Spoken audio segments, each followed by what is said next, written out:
بسم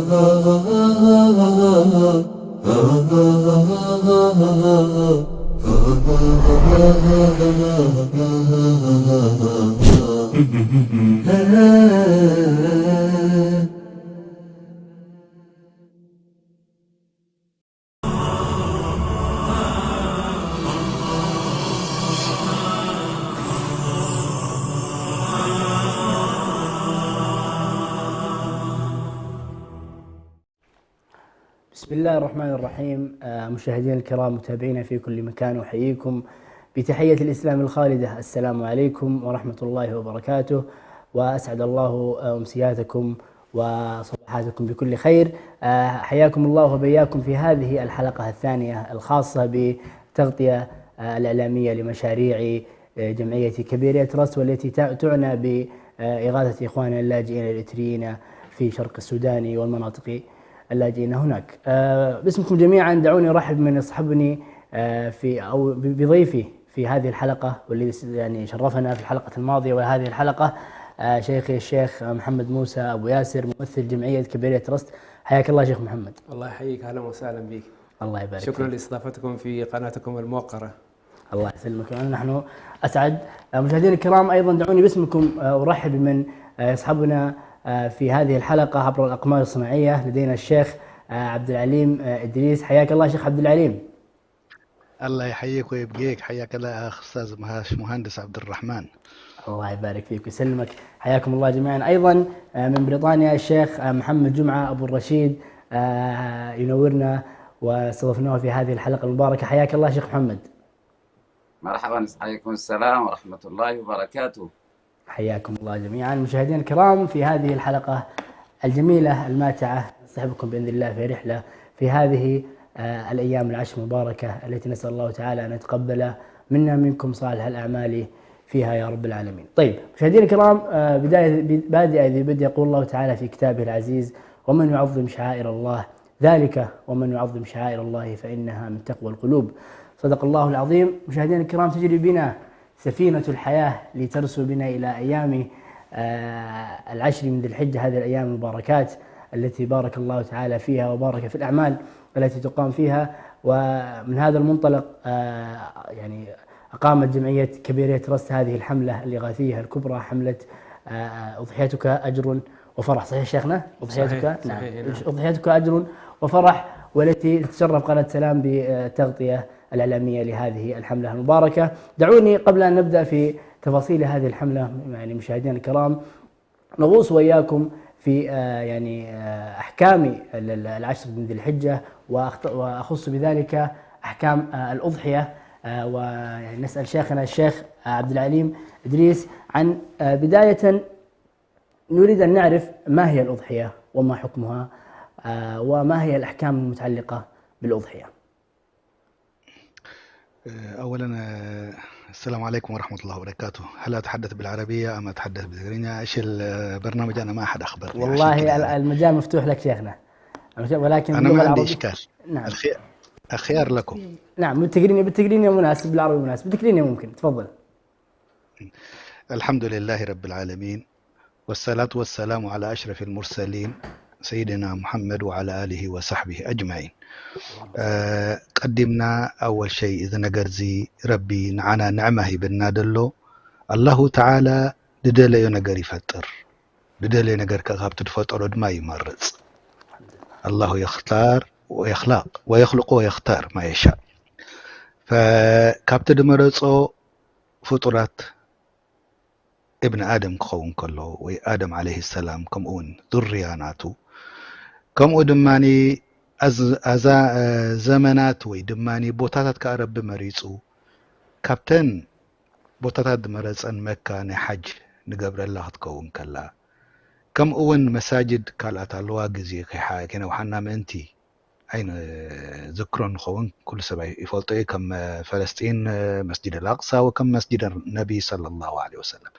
كم أدم قبل زمانات مريض ربي شهر رمضان ويوم ناي جمعة مريضو كم أدماني ناي شهر ذو الحجة 10 أوائل من ذو الحجة ما رب مريصون عبادة نخنقبرلن الله تعالى رزقنا كل شيء ومن ما رزقنا بهيمة الأنعام السنكاء مزن مواد زي انك أزب ذكرون بهيمة الأنعام كم غنم يخون وي كم بقر وي كم إبل يخون زي انك ذكرن كله ربي مزان قر زي أخطأ تاسرا خلو نمنتا يود حدا أذكر وربي لنا مزن قر زن قبرو دلنا وضحيات بحيد دسوع مس أنسدت تأثاسريو الله تعالى خاني بزن معالت زيان كزارب كله رب محيلو كابتر محالو انتا انتلنا والفجر وليال عشر حجي فجر بناي وقحتا وان خون كله وليال عشر الله تعالى بزنا قرز خمحل كله الله ندحر رب محيلو دما بتزعابي زخبدا نقري دم محل مخنياتو بيت بوتانا يا الله ويكا كبرتنا يا الله كتري اوخل خمالتي سلازي ابزن معالتا زي عندما ذكر نخنقبر ليذكر الله في أيام معدودات أو معلومات إذا قل الذي رب قال يسألنا أن من تيمو بزعباء أضحية خزارة أضحية مالت ناب ربي أجرخ قبل الليل كا تقبرو أب يوم العيد العرفة تبهي لدسوع السخاني بعد وقوف الناس أب عرفة عيد 10 ذو الحجة يأتوا أو خاني تمسب أب حج لو ساتهم ناي هادي اللوم وي ناي كل نجر كلهم كله اتي أب هاجرود نبر نحاج رب دي وفقه هاي كتبلون كا سنة مؤكدة تخون أضحية نخجبر لله لو يحردا كاب أي بلع كاب أنا مساكن يهب كاب آدم ماني يصدق مالتيو كاب أخاني ننبسون دكون كا حجوسن سرور يأتوا زيئة سنة مؤكدة بعد المذاهب كسع واجب تقبروا اللو لكن الجمهور العلماء على أنها سنة مؤكدة زيئة تكون كلا اتي تحردو دماني أنواع محدد كون كله كم أغنام مالتيو صفات الله سوخا أن تعيق كون قدرون خي كون قال مرتاد دبل إذا نقدر زخلو رئيخة إخا تحردو مالتيو والله أعلم. بارك الله فيك شيخنا الشيخ عبد العليم على هذه الإجابة الشافية الكافية الوافية. طيب شيخنا عبد العليم، ما هي الأمور التي تجب على من نوى أن يضحي، وما حكمه في حال ارتكب بعضا مما نهى الشرع عنه؟ أولا يعني كما ذكرنا أنها هي من السنن، لكن أرشد الرسول صلى الله عليه وسلم، وجه الرسول صلى الله عليه وسلم أمته أن لا يأخذوا من شعرهم أو من أظافرهم. جميل. زي دما انت مالتيو حدا سب ود سب اندحر دانيا غيرو كابتي صغرون خي قرص كاب صفرون خي قرصو ابتن 10 ذو الحجه مالتي كساعه الضحيه دحردا نعم تعيد معلت مالتي نغو نعم زيئا نخغبر تعزيزو اذا دماني نخلو اسلامي يكونن مثلا انا اندحر ابعل حدار كوين دقي يالوني اتناتي اضحيه نخلها ناس لدشمل اذا نغر زناي صفر مقراصن ناي صغوري مقراصن نعي يدر مالتي اتي رب ولي الامر وكاتي مسؤول لخون نايت اضحيه هذا ما يشمل اتي افراد صدرا بيت مالتي زياده بزعبه اضحيه بحاج ديلو دوردات مالتي. جميل جدا، احسن الله اليك شيخنا الشيخ عبد العليم. بارك الله فيكم. شيخنا الشيخ محمد جمعه، اذا كنت تسمعني، هناك امر مهم وهو امر الهجره، وبحكم أن هذه الحملة حملة كبيرة رس في شرق السودان هي معنية بهؤلاء الناس، فلعلنا نسألك شيخنا بحكم تواجدك في هذه المناطق التي يهاجر إليها الناس، هل الأمر صعب على أخواننا اللاجئين في تلك المناطق أن يأتوا إلى المناطق التي توفر لهم حياة كريمة، وأما الموضوع يعني صعب جدا، وما هي التحديات التي تواجههم؟ الحمد لله والصلاة والسلام على رسول الله وعلى آله وصحبه ومن والاه. ما في حياة كريمة هناك يا عبد الرحمن. كل الأماكن الحياة فيها بائسة،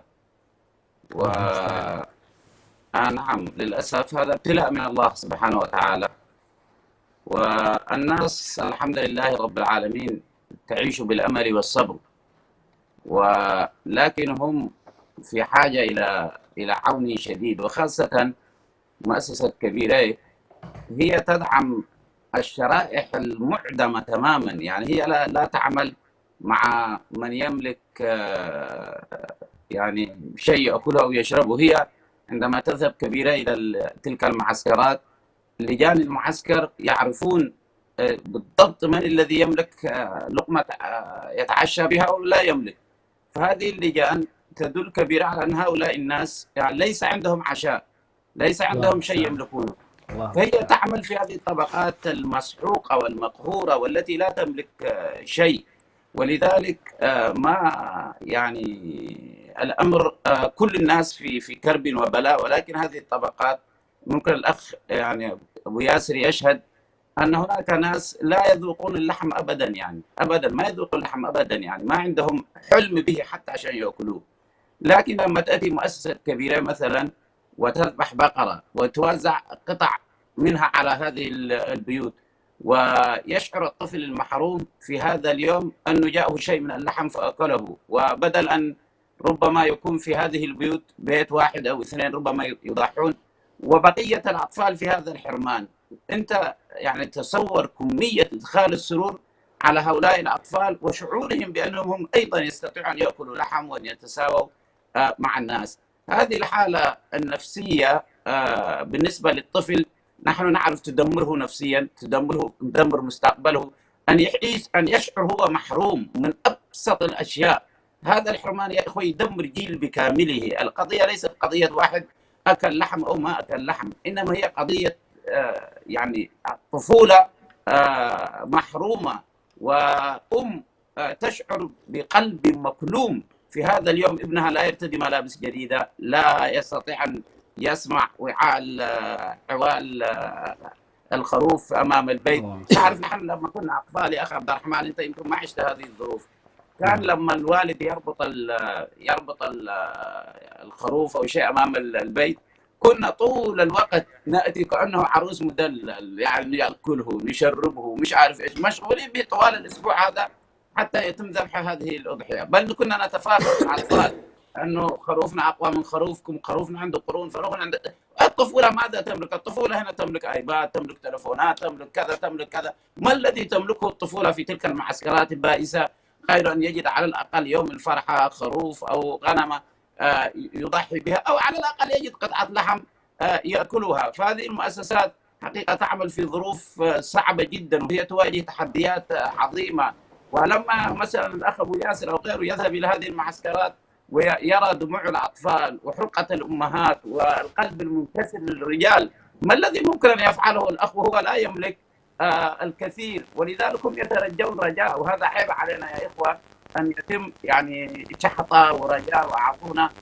يا ريت الناس يسارعون يا إخوة يعني من تلقاء أنفسهم. النبي عليه الصلاة والسلام جلس 10 سنوات في المدينة وهو يضحي صلى الله عليه وسلم، وما نزعم أن النبي عليه الصلاة والسلام كانت له أموال ضخمة حتى يحافظ على هذه السنة طوال ال10 سنوات.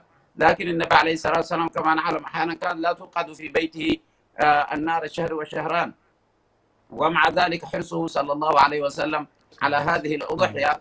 إذا يا إخوة من نفس عن مؤمن كربة من كرب الدنيا نفس الله عليه كربة من كرب يوم القيامة. والمسلم أخو المسلم لا يظلمه ولا يخذله ولا يحقره. فخذلان إخواننا في هذا اليوم شيء مؤلم، فينبغي إن شاء الله على الأقل أن نضحي لهم بشيء من الوقت قبل أن نضحي لهم حتى بشيء من المال. بمعنى أن الأخ الذي يسمعنا الآن فليتحرك في أصدقائه، يحاول يا إخوة. في هناك حملة الآن لمنظمة كبيرة الذي لم يدرك الآن هذه الحملة سيشاهد الحلقة ربما فيما بعد، فليتدارك وليلحق. والإنسان الدال على الخير كفاعله.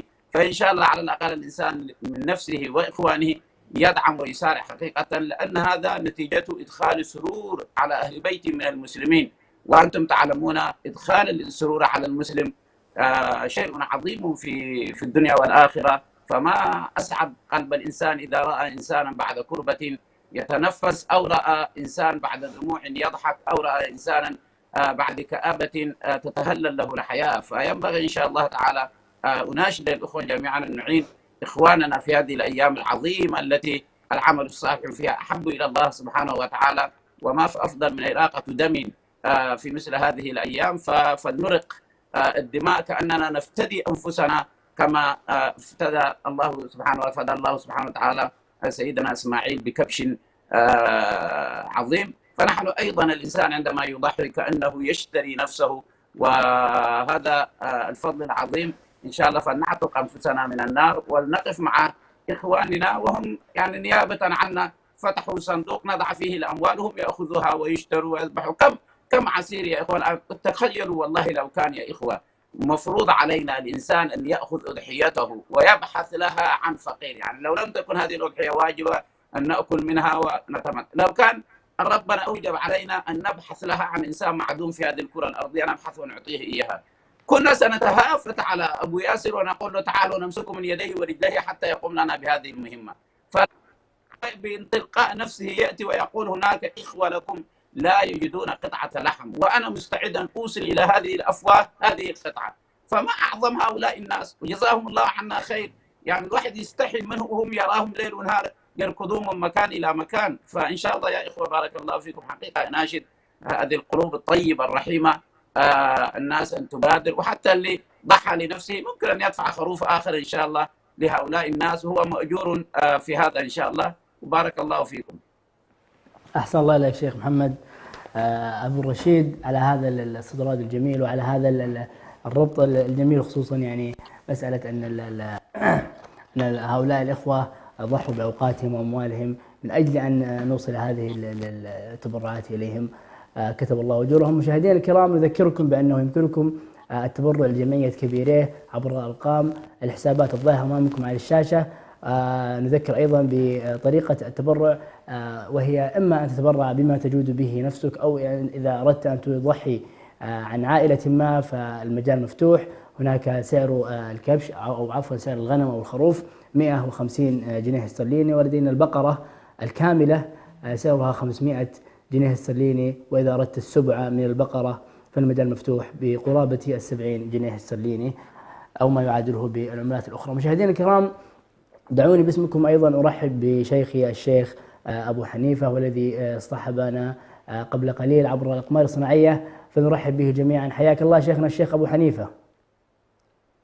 وعليكم السلام ورحمة الله تعالى وبركاته. أحبتي في الاستوديو، وكذلك كل المتابعين والمشاهدين لهذه القناة الجميلة والرائعة التي تتحدث باسم الإريتريين، وأشكر الله سبحانه وتعالى على أن أتاح لنا هذه الفرصة في أن يكون لنا قناة خاصة تتطرق إلى قضايانا كإريتريين.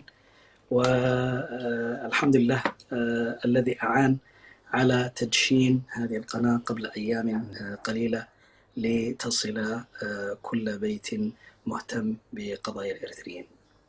اللهم لك الحمد. شاكر لك شيخنا أبو حنيفة. شيخنا، لعلنا نبدأ بسؤال لأحد المشاهدين، وهو يقول أن هذه الجمعيات على توفرها ووجودها والمجال مفتوح للجميع للتبرع بها، إلا أنها يعني لن تتحرك إلا بوجود من يحمل هم الإريتريين هناك في تلك المناطق. فكيف نجعل الشعب الإريتري الذي يسكن خارج البلاد والذي يعني لديه القدرة المالية أن يساهم ويعني يدافع عن هذه القضايا ويعني يدعمها بكل ما أوتي معنا ويتحرك هذا المعنى داخله؟ كيف نزرع هم الشعب الإريتري داخل الشعب الإريتري؟ بارك الله فيك وأحسن الله إليك. الحمد لله، احنا نعرف أنه يعني مؤخرا من الاحتكاك بالعمل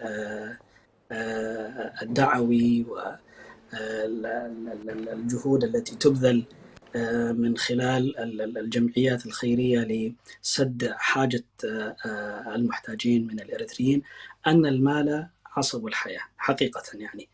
وهذه الجهود المضنية والشاقة إذا لم تجد يد معينة وداعمة لهذه الجهود فإنها لا أقول أنها ستتوقف بإذن الله عز وجل، هي ماضية، ولكن عملها قد لا يكون بذلك النفع الكثير كما لو وجد لديها من يدعمها من الإريتريين. والعرب يمثلون فيقولون: ما حك جلدك مثل ظفرك، يعني لما يهتم بقضايا أخوانه وأبناء بلده فلا ينتظر من الغريب أن يعني يهتم به بقدر ما هو يهتم. الأمر الآخر وهي الإعلام، والحمد لله هذه يعني الضائقة التي كنا نعاني منها لفترة طويلة جدا، أنه ليست لدينا منصات إعلامية أو مواقع إعلامية. الحمد لله ربنا سبحانه وتعالى يسر وأعان وجود فئة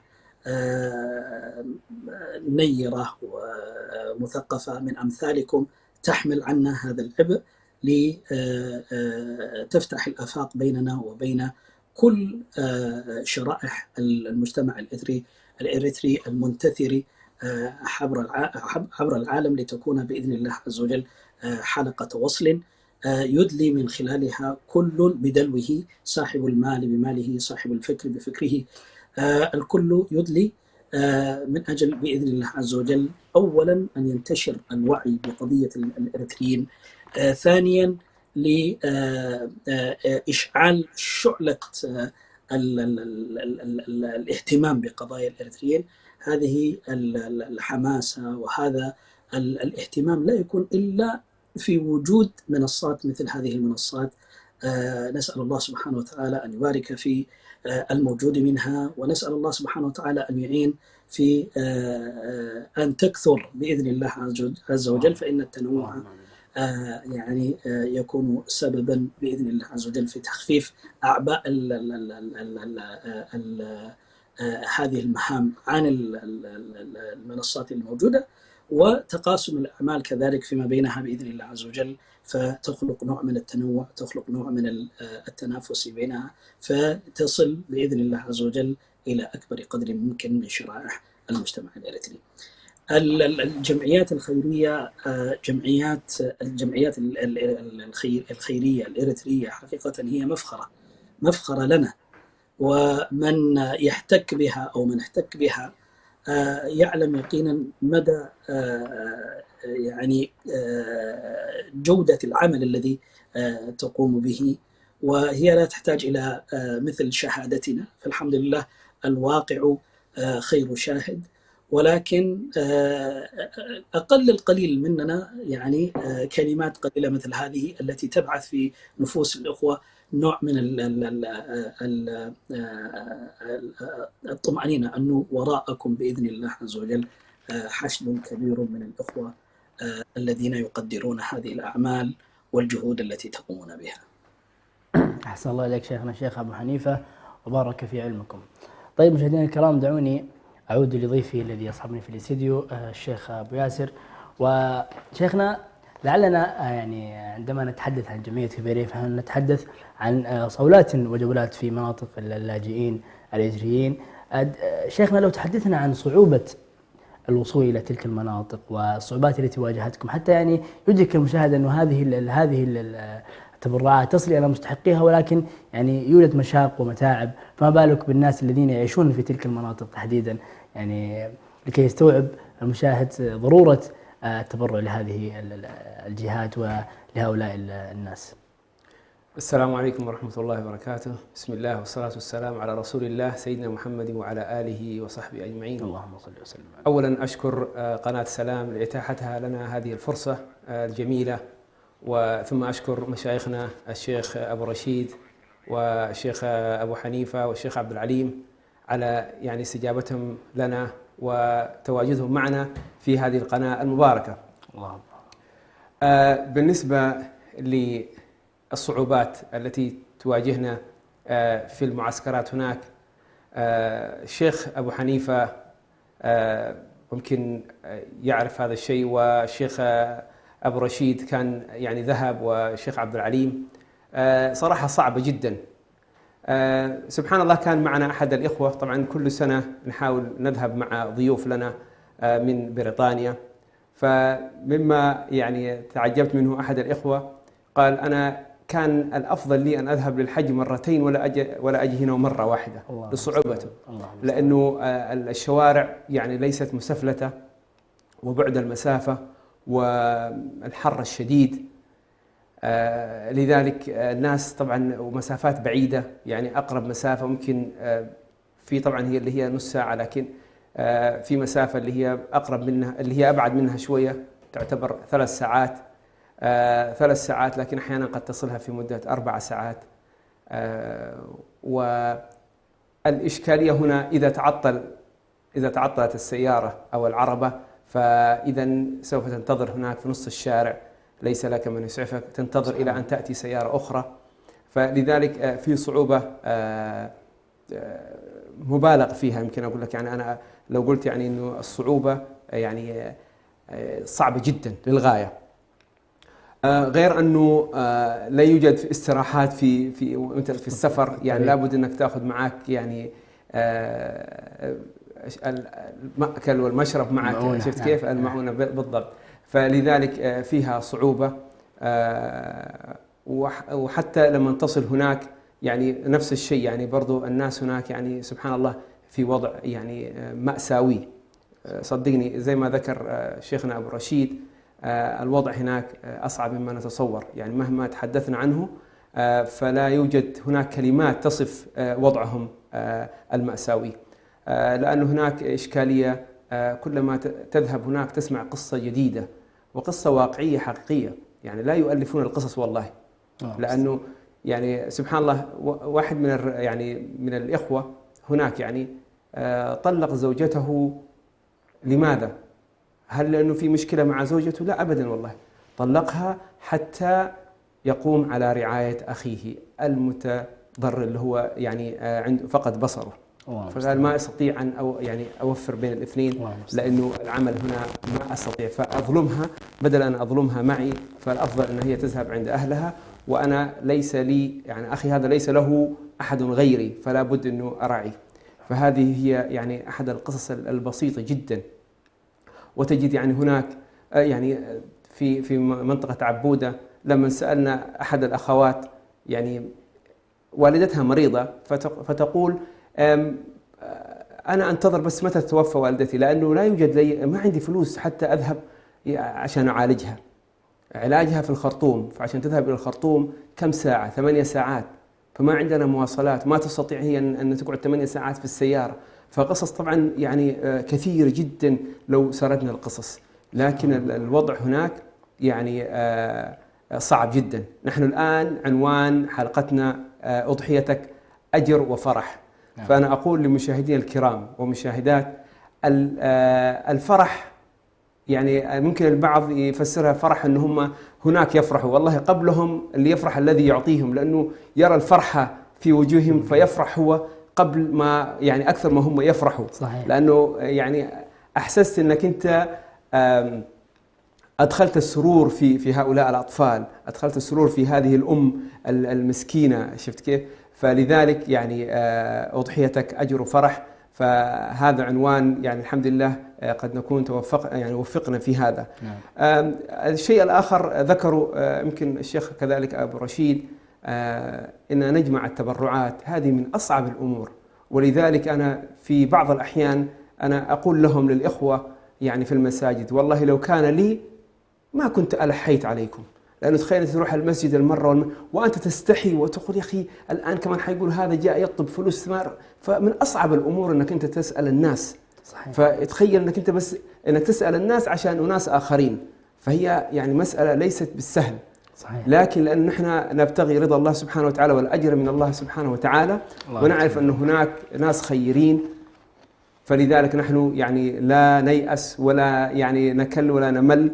فأسأل الله سبحانه وتعالى أن يوفقنا، وأسأل الله سبحانه وتعالى أن يعني يرفع عنا الغلاء والبلاء ويفرج همنا وهم المسلمين يا رب. اللهم آمين. الله يكتب أجوركم شيخنا الشيخ أبو ياسر. وأن يعني أذكركم أيها المشاهدون بحديث النبي صلى الله عليه وسلم: فرج عن مؤمن كربة من كرب الدنيا فرج الله عنه كربة من كرب يوم القيامة. المجال مفتوح لكم مشاهدينا الكرام للاتصال بنا وللمشاركة والتبرع عبر الهواء مباشرة، وأيضا عبر أرقام الحسابات الظاهرة أمامكم على الشاشة أيضا بعد قليل، والتي تخص جمعية كبيرة تراست. نذكركم أيضا مرة أخرى بأن هذه الحلقة هي حلقة خاصة بحملة أضحيتك أجر وفرح، والتي تقوم بها جمعية كبيرة تراست. مشاهدينا الكرام، لازلنا وإياكم في ذكر فضائل هذه الأيام العشر والحملة التي نشرف عليها هنا عبر القناة، ولكن بعد هذا الفاصل القصير ثم نعود إليكم، فابقوا معنا.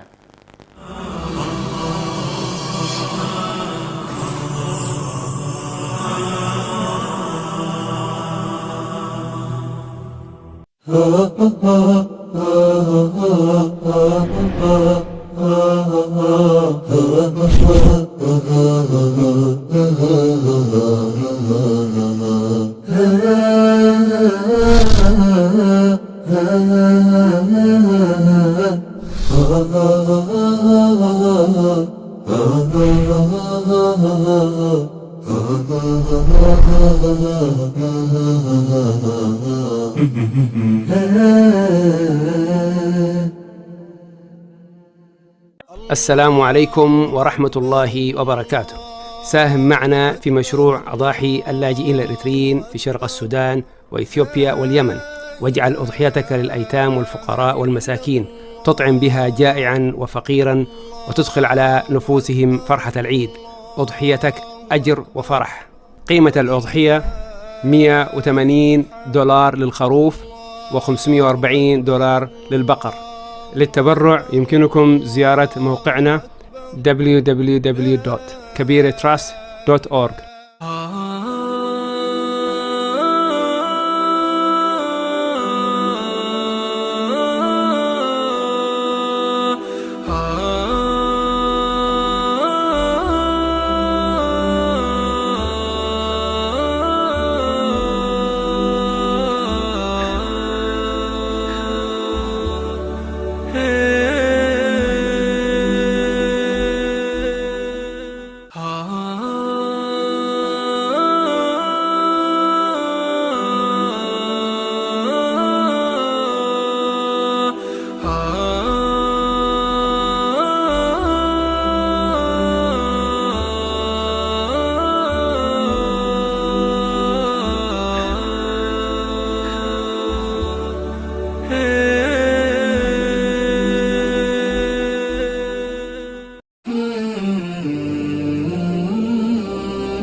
نحن في دار تحفيظ القرآن الكريم بديم النور مربى واحد في بورسودان شرقي السودان. نشكر الإخوة الذين يعملون في منظمة كبيري العالمية، ونشكرهم في كل المشاركة الذين شاركوها في إخوتهم وإخوانهم وطلابهم على ما قدموه من مساهمات مالية. شكرا كبيرين، شكرا كبيرين، شكرا كبيرين.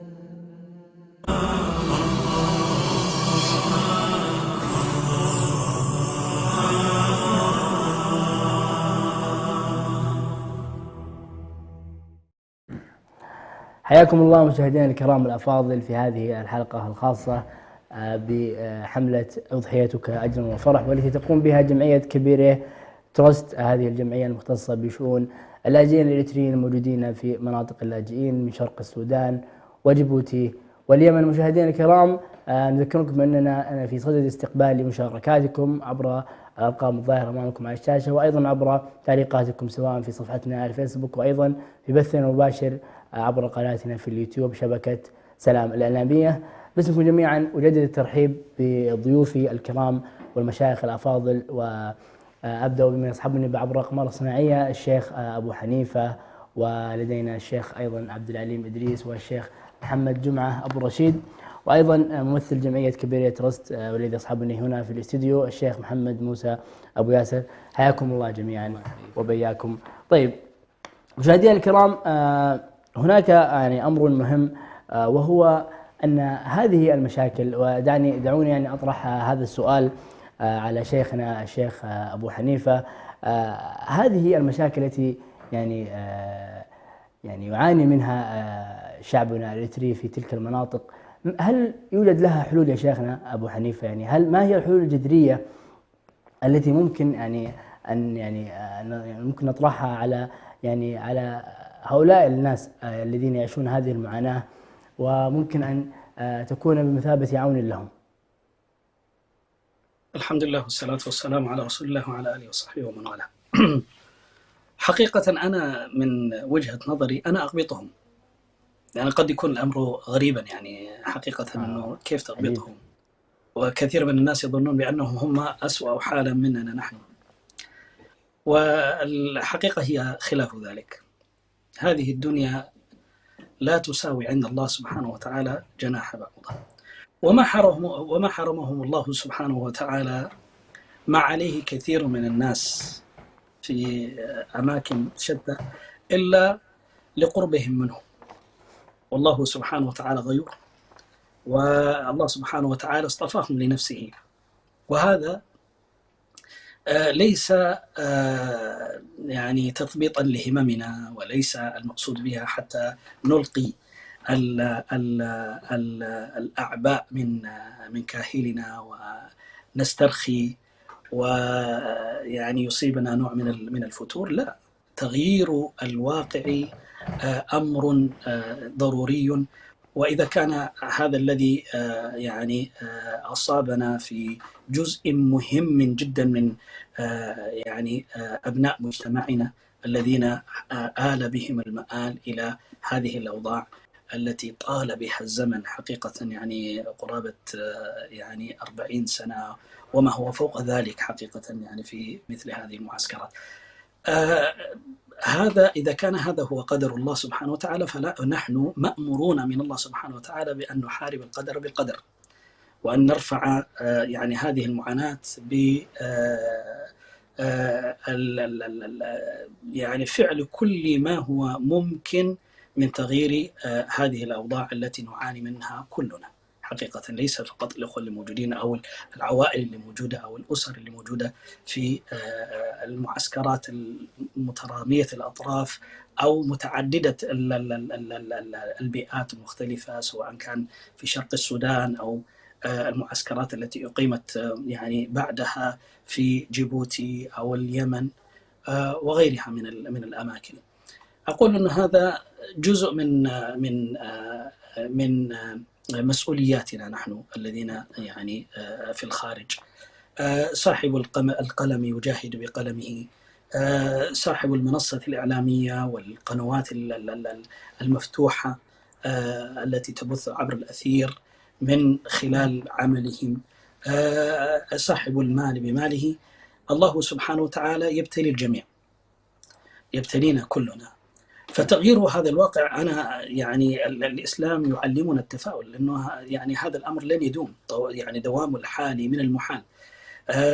مضى يعني كذا جيل، ولكن ليس معناتها أنه هذا هو القدر المحتوم والنهائي على يعني على هؤلاء الناس. سينتصرون وسيعودون مرفوعي الهامة، شامخ الرؤوس، بعزة يعني بعزة المؤمن المتمسك بدينه والمتيقن بوعد ربه أن هذا الواقع سيتغير، وبإذن الله عز وجل أن يكون هذا الواقع قريبا بإذن الله عز وجل يتغير ويعود هؤلاء الناس إلى أراضيهم.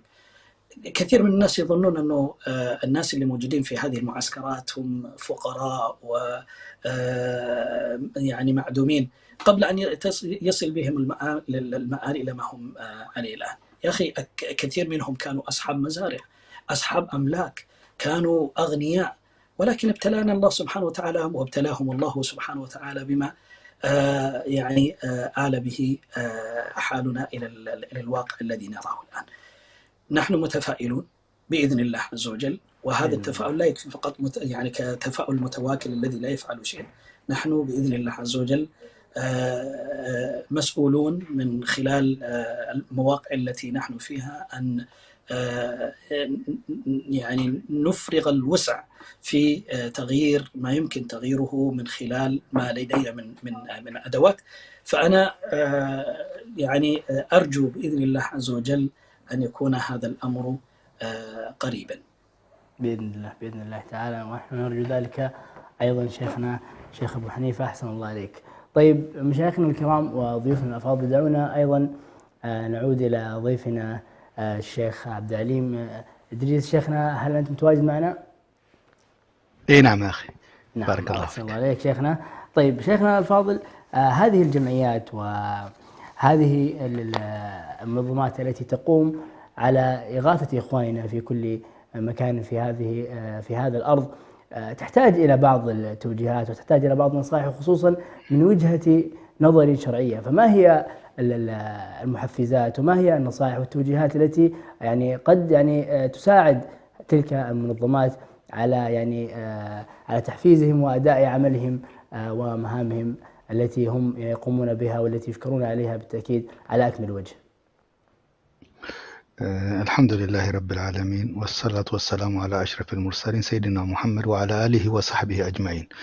أولا يعني المؤسسات المتواجدة، لما نقول كلمة مؤسسات تظن أنها عدد لا حصر لها، ولكن إذا رأيت تكاد تبلغ أصابع اليد الواحدة، فهي قليلة جدا.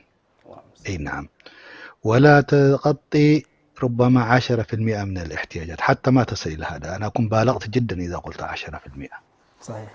وربما 1 أو 2%، كل جميع المؤسسات المتواجدة. كما ذكر أخونا الشيخ أبو حنيفة حفظه الله تعالى، يعني الجيل أو 3 أو 4 أجيال الآن موجود في المعسكر، وعدد كبير لا يتوقف النزوح إليه يوما بعد يوم. فبالتالي هذه المؤسسات أول حاجة أن يكون بينها التنافس الشريف، لا تنافس التناحر أو إقصاء الآخر أو اتهام مبطن أو صريح. أن تكون هذه المؤسسات لا مؤسسات فردية، إنما أن تكون مؤسسات جماعية. عملها يجب أن يكون عمل مؤسسي.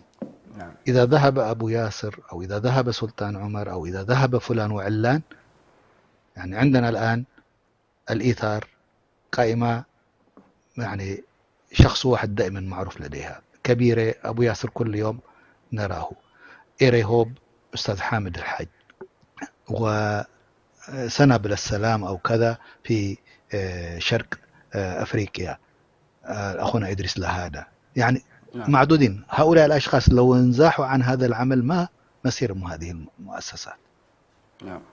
فبالتالي يجب عليهم أن يبنوا هذه المؤسسات أنها تكون مؤسسة ليست أفراد، إنما يتبعها جيل بعد جيل. الحوجة إن لم تزداد لن تكون أقل مما كانت فيه أبدا. فهذه النصيحة الأولى، وأن ينوعوا إبداعاتهم في كيفية إيصال الرسالة. أتذكر وأنا في الرياض أحد الأخوة أنا استغربت فيها جدا، يعني فكرة كانت خدماتنا ما بعد تبرعك للحج. قلت إيش يا خدماتنا ما بعد الحج؟ عجيب. أيوة، قلت الحج ينتهي فترة محددة، لكن ماذا يقصد هذا الرجل؟ فكان شيء هي عبارة عن يحجج المسلمين الجدود وكذلك ذوي حاجة، لكن هو كان إيش يعمل؟ مجرد خدماتنا ما بعد التبرع وما بعد الحج. يتبرع له شخص يرسل له هذا هو الشخص الذي أنت كافله أو اسمه بعد استئذان من المتبرع. فتخيل الحين ايش الوقعة في الشخص المتبرع. ثم يرسل له بعد ذلك الآن وصل يعتمر، الآن وصل عرف، الآن كذا، الآن كذا، إلى أن رجع إلى من حيث انطلق. فتخيل المحسن هذا بعد سنة كم كفل؟ باس كامل. صحيح. ايش هو حسن التواصل مع المتبرع أو لا تفقد. أنت كل يوم تكسب شخص جديد، لكن كيفية الحفاظ عليه هذا أهم. المؤسسات هذه يعني يجب أن تكون كذلك، يعني ملفاتها دقيقة والشفافية لابد أن يكون فيها جميعا. يعني ما رأينا منها إلا كل الخير. عندما أقول هذا الكلام لا يعني أنني أنتقدها بقدر ما هو أن تحسن عملها. دائما نطمح إلى الأعلى، يعني ما في أحد يسأل في القمة، وإذا وصل القمة معناها بدأ الانحدار. فبالتالي يجب عليهم أن يعملوا هذا الشيء ليحفظوا الناس. وحسن التواصل والردود على الرسائل سواء كانت فيسبوك أو واتساب أو إيميل، أي شيء من الناس، كيفية التواصل معهم وبكل شفافية. هذا الذي أنصحهم به، وندعو الله تعالى أن يبارك في جهودهم، وندعو الله تعالى كذلك أن يكثر الله تعالى مثل هذه المؤسسات. لا ننحرج ولا نتضايق أن تكثر هذه المؤسسات، لأنه العدد يستوعب مئات المؤسسات ليس عشرات فقط. الله المستعان، الله المستعان. جزاك الله خير شيخنا الشيخ عبد العليم على هذه النصائح الثمينة والقيمة. شيخنا الشيخ أبو الرشيد، بحكم يعني خبرتكم وتواجدكم في يعني في تلك المناطق، وأنا أتحدث هنا عن مناطق الغرب، كيف ينظر الغرب إلى العمل الخيري المؤسسي مثل الجمعيات التي نسمع بها، جمعية إيثار وجمعية كبيرة ترست وغيرها؟ ما هي وجهة النظر؟ هل هي داعمة ومساعدة لهذه الجمعيات، أم هناك يعني مشاكل ويعني تضييق على هذه الجمعيات؟ طيب، أولا وصلني، كنت موزع بعد الإعلانات مشاركة في بقرة 75 باون. ما شاء الله، ما شاء الله، ما شاء الله، ما شاء الله. الله يكتب أجوركم. آمين يا رب. الشيء الثاني، العمل الإنساني في الغرب له قيمة كبيرة جدا جدا جدا، والناس التي تعمل في هذا القطاع أو الذين يتبرعون في هذا القطاع لهم احترام وتقدير كبير جدا في المنظومة الغربية بشكل عام. وفي بعض البلدان الإنسان إذا تبرع عن طريق البنك للمؤسسات الخيرية يتم التخفيض له في الضرائب. هذه الميزة يمكن ما موجودة في بريطانيا، لكن موجودة في بعض البلدان. وأفضل الشخصيات هي الشخصيات التي تعمل في مجالات حقوق الإنسان، بما فيها مجال العمل الإغاثي. فبعض الناس المهاجرين الذين قدموا من البلدان التي فيها مخاوف وإشكالات وغير ذلك، يظل هذا الخوف يسكنهم، وعندهم يظنون أن التعاون مع أي مؤسسة ربما قد يسبب لهم مشكلة، ولا يدرون أن التعاون مع المؤسسات الخيرية مفخرة للإنسان هنا ويعطيه ميزة كبيرة جدا. ولذلك هذه المؤسسات هي نشأت وفق الأطر والنظم القانونية في هذه البلاد، وهي مراقبة ومدققة أموالها من قبل الدولة التي تقيم فيها هذه المؤسسات. ولذلك لا يوجد مجال للتلاعب، وإذا أي مؤسسة تلاعبت بأي شكل من الأشكال فهي عرضة إلى الإغلاق والقفل يعني. وما في تقريبا مؤسسة فاسدة استمرت 5 6 7 سنوات إلا ويتم إغلاقها وتنتهي يعني. أما المؤسسات التي تراعي الأنظمة وتتعامل عبر مراجعين ومحاسبين حقوقيين وغير ذلك، وتتلقى الأموال بطرق شرعية ومبتعدة تماما عن قضايا غسيل الأموال والمتاجرة بالأموال وتبييض الأموال، هذه المؤسسات تأخذ شهادة يعني في كل عام. وواحد من هذه المؤسسات هي مؤسسة كبيرة التي تعمل بهذا النظام. فأرجو من الإخوة والأخوات المتابعين أن يتعاونوا. وكما ذكر الأخ الأستاذ عبد العليم، إن كنا اليوم نريد أن نبحث عن شخص منزه عن النقائص، أو أن نبحث مؤسسة تخلو ولو من أخطاء من عيب قصير، فهذا لا يمكن في دنيانا هذه أن يكون موجود. لذلك صحيح. الجانب الإيجابي الذي نحن نفعله هو النظر إلى الجانب الإيجابي، تضخيم الحسنات، التعاون في الخير، النصح في البر، ومحاولة أن ننصح في الجانب الذي نرى فيه قصور. فلا ينتظر الناس في دنيانا هذه في كل مكان في العالم أن تكون هناك مؤسسة 100% خالية من كل أخطاء. إحنا قرأنا التقارير من أضخم المؤسسات العالمية الأخطاء التي وقعت فيها في مجال العمل الإنساني، ولكن لم يتعامل معها العالم بأن هذه المؤسسات تغلق أو تدمر، ولكن هذه المؤسسات يطلب منها أن تصحح أوضاعها. الحمد لله المؤسسات الخيرية الإريترية بحكم قربنا منها وتعاوننا معها مؤسسات ما زالت في خير كثير جدا والحمد لله رب العالمين. ونحن أيضا لو لاحظنا تقصير الأخوة القائمين المشايخ وغيرهم يقومون بالنصح والإرشاد، ولذلك هذه المؤسسات تمتلك، لا أقصد مؤسساتنا الآن، لكن المؤسسات الكبيرة تمتلك مستشارين ومراجعين شرعيين ومن ينصح وغير ذلك يعني، ومن يراقب أعمالها. فالمؤسسات الحمد لله العمل الإنساني عمل محترم جدا في الغرب، وهو أشجع جميع الأريتريين بل الأخوة الطلاب والطالبات من أفضل وأعظم ما يدعم ملفك الشخصي CV هو أن تكون أنت تطوعت في مؤسسة. الآن مؤسسة كبيرة لو منحتك شهادة أنك إنسان متطوع عند هذه المؤسسة، عملت معها في أي مجال من المجالات، إذا منحت للطالب ريفرنس نمبر فهذا يدعم الطالب في مستقبلا في سيرته التي عندما يتقدم بها إلى الأعمال تكون هذه واحدة من خبراته المتراكمة التي يستفيد منها الطالب. فالحمد لله يعني هذا الأمر يعني فيه في الغرب حقيقة، والإسلام أكيد سبق بهذا ونتسارع إن شاء الله يا إخوة. الآن نحن في حملة لجمع المال وللتخفيف على الناس. ربما الكلام الذي نتكلم نحن لا يعنيه اللاجئ بشيء، هو ينتظر خروف يا إخوة، هذا هو الذي ينتظر قطعة لحم. الآن الكلام الذي نتكلم فيه نحن الآن لا يهمه الإنسان الجائع في شيء. الآن واحد يعني جائع لو أنا أتكلم أمامه هذا في المعسكر سيعرض عني، ماذا يتكلم هذا الرجل وأنا يعني جعان وتعبان ومش لاقي قطعة لحم لابني. فنحن الآن يا إخوة في جمع المال، وهذا هو اللي يهمنا الآن، أن تدخل من هذه الحملة بعد المبالغ يأخذها الأخوة ويذهبوا بها إلى تلك البطون الجائعة. هذا هو الشيء المهم لنا. جزاكم الله خير. بارك الله فيك شيخنا الكريم على هذه الكلمات النيرات.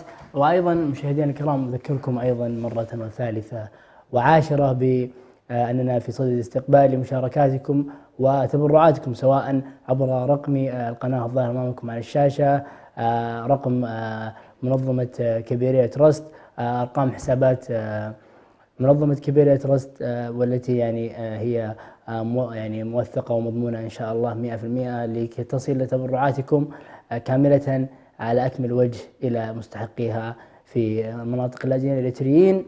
نذكر أيضا أنه يمكنكم التبرع سواء بمبلغ خروف كامل بمبلغ $180 بما يعادله 150 جنيه استرليني، ولدينا أيضا $500 للبقرة الكاملة وسبع بقرة 500 جنيه استرليني للبقرة الكاملة و70 جنيه استرليني تقريبا لسبع البقرة.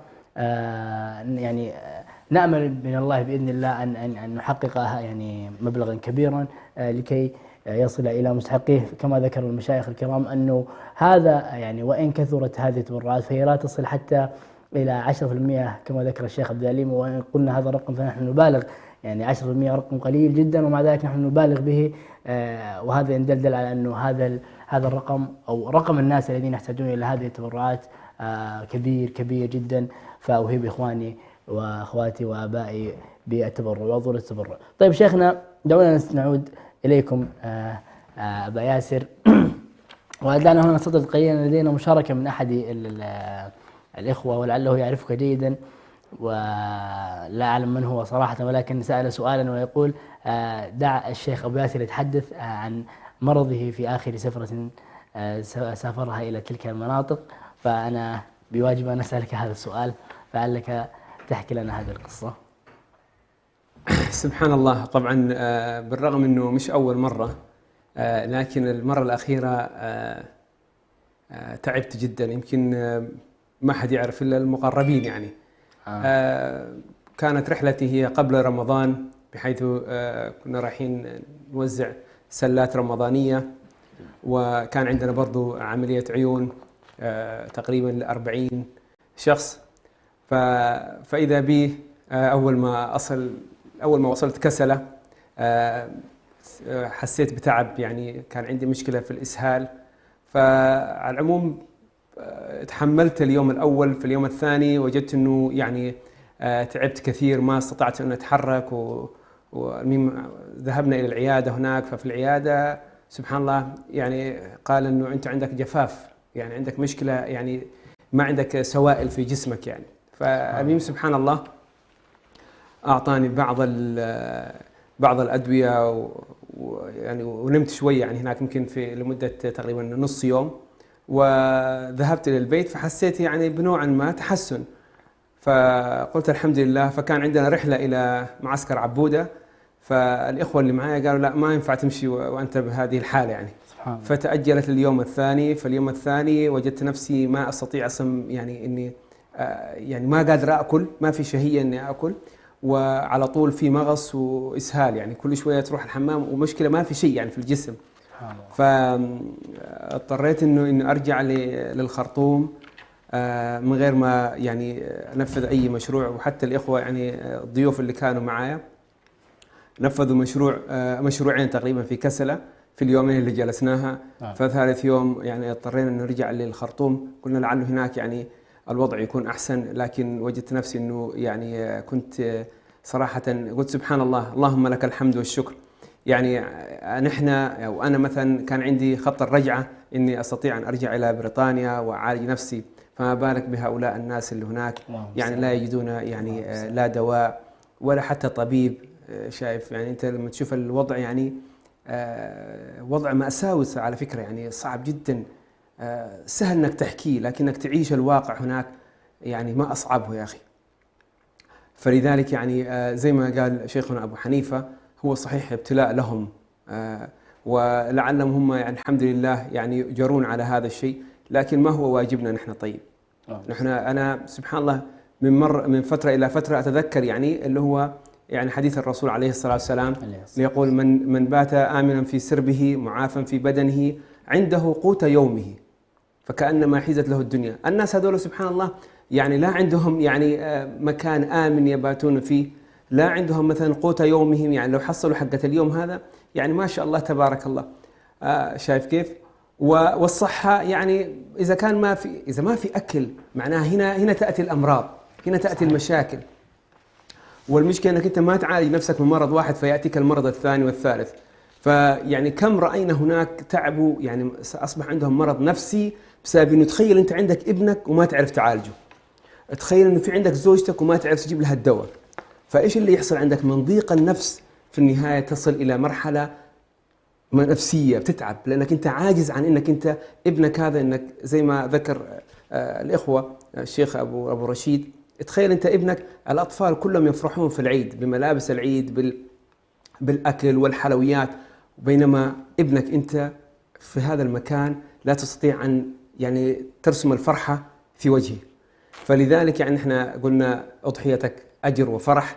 فأسأل الله سبحانه وتعالى أن يعني يعيننا ويوفقنا، كما يقولون يعني الموفق من وفقه الله سبحانه وتعالى. فالتوفيق من عند الله. أحيانا يعني الواحد قد يكون عنده لكن يؤجل، يقول لك لا بكرة وبعده فيتراجع. لكن كما ذكرنا أمس أو الحلقة الماضية إنه الشعب الإريتري فيه خير كثير، لذلك يعني إحنا نرى إنه الحمد لله يتعاونون في العمل الخيري هذا. فنسأل الله سبحانه وتعالى أن يعني ما ينتهي هذه الحلقة إلا ونحن يعني أتانا الخير الكثير إن شاء الله. اللهم آمين. أضحيتك أجر وفرح. اللهم آمين. الله يجزاك خير شيخنا. طيب هذا دلني يا شيخنا يعني كلامك يعني حتى يعني تبادل إلى ذهني سؤال، هل يوجد في تلك المناطق يعني مراكز يعني طبية تشرف عليها بعض الجمعيات في حال المرض؟ ماذا يفعل اللاجئ الإريتري هناك؟ والله شوف أنا أقول لك إنه مراكز يعني حتى وإن وجدت المراكز لكن الأدوية لا تتوفر هناك، هذه الإشكالية. وإن توفرت الأدوية الغذاء لا يتوفر. يعني أنت الآن لما يعطيك الدكتور دواء فلا بد قبل الدواء لازم تأكل. نعم. فهي إشكالية كلها يعني داخلة في بعضها. لذلك وبعدين يعني عدد السكان يعني كثير جدا، الحاجة كبيرة جدا. يعني نحن عندنا الآن نقول عندنا 5 جمعيات المنطقة هناك يمكن أعتقد تحتاج إلى عشرات الجمعيات حتى تغطي. شايف؟ فليش؟ لأنه الحوجة كبيرة جدا، وإمكانيات الجمعيات اللي عندنا إمكانياتها يعني محدودة. فلذلك نحن نتمنى أن يعني نساعد. نحن الآن قاعد نتكلم عن السودان فقط، فما بالك لو رحنا إلى إثيوبيا، رحنا إلى جيبوتي واليمن. شايف كيف؟ والآن برضو في محتاجين وعندهم أزمة يعني في دول أخرى. شفت كيف؟ لعل ذكرها يعني لا يعني يعطينا فائدة، لكن في بعض المدن بعض الدول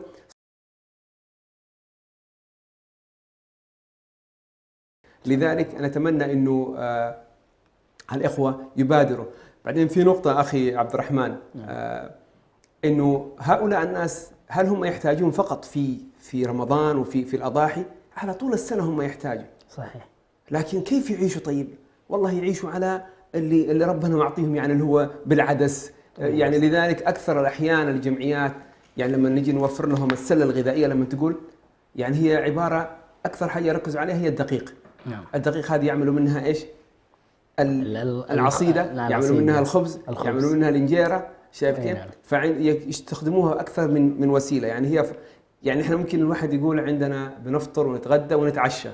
شايف كيف؟ هم لو عندهم وجبة واحدة ما شاء الله تبارك الله.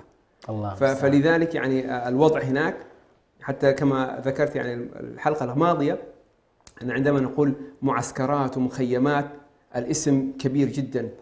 شايف؟ فلذلك يعني أنا أتمنى من قناة السلام الإخوة الذين لم يذهبوا إلى تلك المناطق يعني أن يذهبوا إلى تلك المناطق. صدقني أنا كثير من الناس لو ذهب مرة واحدة لا يريد أن يذهب مرة أخرى، لأن الوضع هناك يعني صعب، يعني مأساوي وصعب، وتكاد يعني صراحة يعني زي ما يعني مرة من المرات الشيخ الله يحفظه الشيخ أبو رشيد كان يسألني يقول لي يا أخي أنا أتوقع أبو ياسر أنت تتمنى أنك تكون تاجر أو غني حتى تعين هؤلاء الناس. ففعلا هذا هو الإنسان اللي يشوف الحوجة هناك يتمنى أنه يفيد العالم، الناس هذه كلها. لأنه أنت تخيل أنت لما تيجي تساعد مثلا 1000 أسرة وأنت عندك مئات الآلاف من الأسر، فأنت كأنك رميت حجرة في البحر. لكن طبعا الحمد لله يعني لا يكلف الله نفسا إلا وسعها، كل على استطاعته. والحمد لله الجمعيات يعني فيها خير كثير وتعمل من أجل هذا المجتمع. وأسأل الله أن يردنا إلى أوطاننا سالمين غانمين بإذن الله تعالى. سالمين غانمين يا الله. أضحيتك أجر وفرح. أضحيتك أجر وفرح هو عنوان هذه الحملة المباركة. نذكركم كما ذكرنا مرة وثالثة وعاشرة نستقبل تبرعاتكم عبر الأرقام الحسابات الظاهرة أمامكم على الشاشة، وأيضا عبر رقم منظمة كبيرة، سواء الآن في أثناء هذه الحلقة عبر رقم قناة السلام أو أيضا بعد الحلقة وفي أي وقت تشاءون. المجال مفتوح 24 ساعة 7 أيام في الأسبوع للاستفسارات وإرسال التبرعات. مشاهدين الكرام ما زلنا وإياكم في هذه الحلقة المباركة، ولكن نترككم مع فاصل قصير ثم نعود إليكم فابقوا معنا.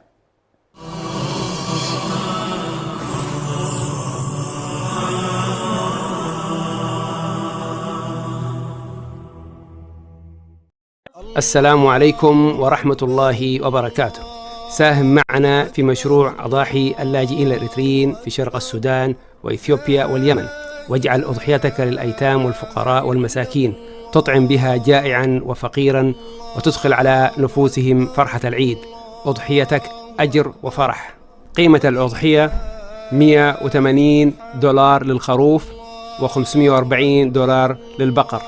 للتبرع يمكنكم زيارة موقعنا www.kabiratrust.org.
نحن في دار تحفيظ القرآن الكريم بديم النور مربى واحد في بورسودان شرقي السودان. نشكر الإخوة الذين يعملون في منظمة كبيري العالمية، ونشكرهم في كل المشاركة الذين شاركوها في إخوتهم وإخوانهم وطلابهم على ما قدموه من مساهمات مالية. شكرا كبيرين، شكرا كبيرين، شكرا كبيرين.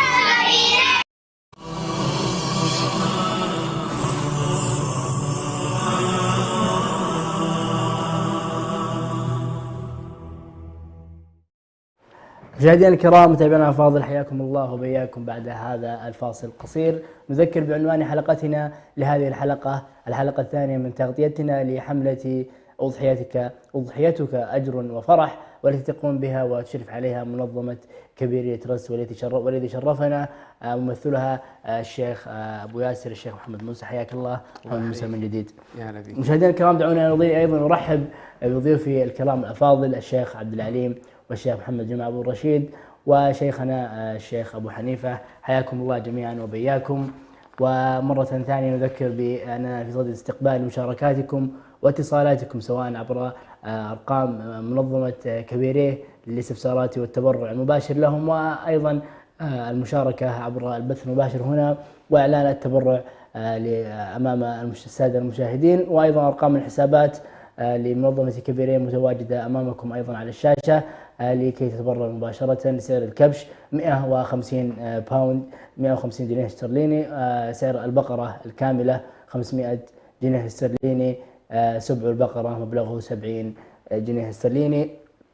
مشاهدينا الكرام، دعونا أيضا نعود إلى مشايخنا الكرام. طب شيخنا أبو حنيفة ذكر لنا قبل قليل شيخنا أبو ياسر أنه هذه المواسم تستغل في جمع التبرعات، والناس تتفاعل وتتعاطف مع هذه الجمعيات، ولكن في هذه الأيام فقط، في هذه الأيام اللي هي أيام ذي الحجة ورمضان ومواسم الخيرات، ولكن بقية أيام السنة هم أيضا إخواننا محتاجين إلى مثل هذه التبرعات. فما الذي يجعلنا أن نبقي هذه القضايا عالقة في أذهاننا طيلة حياتنا وطوال السنة؟ الحمد لله والصلاة والسلام على رسول الله وعلى آله وصحبه ومن والاه.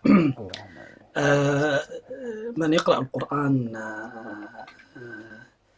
يتلمس كيف أن القرآن يعالج النفوس البشرية بضعفها وفي حالة نشاطها وفي حالة فتورها. فالله سبحانه وتعالى يحرص على أمر مهم، وهو فذكر فإن الذكرى تنفع المؤمنين. وجود من يذكرنا دائما بالخير، وجود من يحثنا دائما على فعل الخير، سواء كان الوازع الداخلي الذي جعله الله سبحانه وتعالى عونا للإنسان على أداء واجبه تجاه ربه وتجاه إخوانه،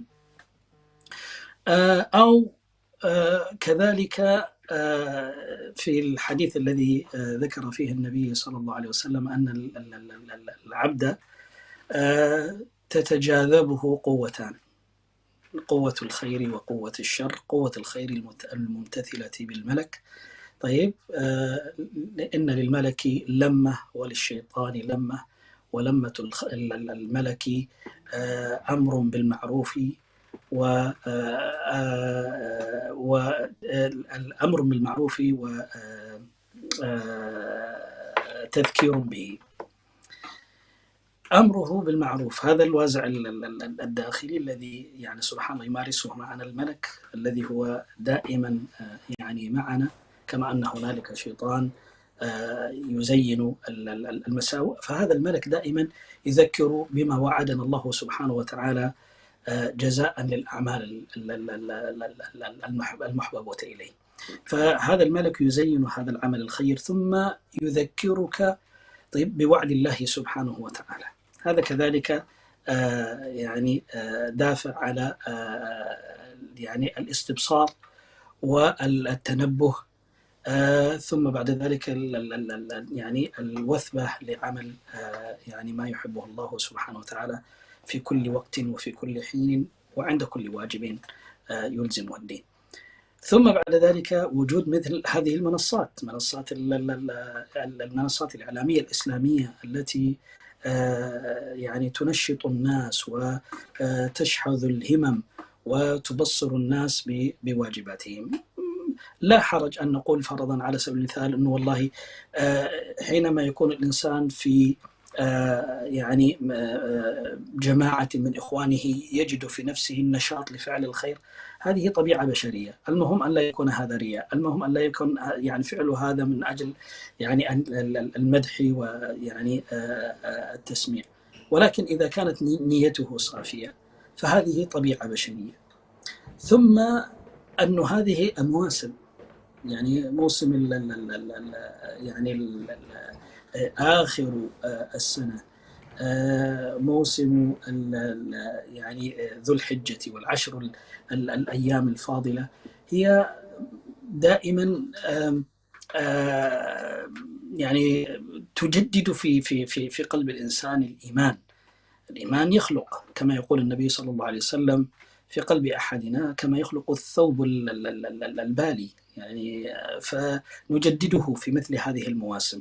يأتي رمضان طيب بأجوائه الإيمانية وب يعني خيراته وفضائله، ثم بعد ذلك مع أن ينتهي رمضان ربما الناس تعود إلى مشاغلها وهموم الحياة، فيأتي ربنا سبحانه وتعالى بأمر آخر طيب مثل هذا الموسم، موسم الحج والعشر الأولى من ذي الحجة، لتحث الناس على فعل الخيرات والتواصي به وسد حاجة يعني المحتاجين من إخوانهم هنا وهناك. فهذا من جهة هو أمر طبيعي جدا في البشر، كما يقول النبي صلى الله عليه وسلم: ألا إن لكل عمل شرة ولكل شرة فتور، فمن كانت فترته إلى سنتي فقد اهتدى ومن كانت فترته إلى غير ذلك فقد ضل.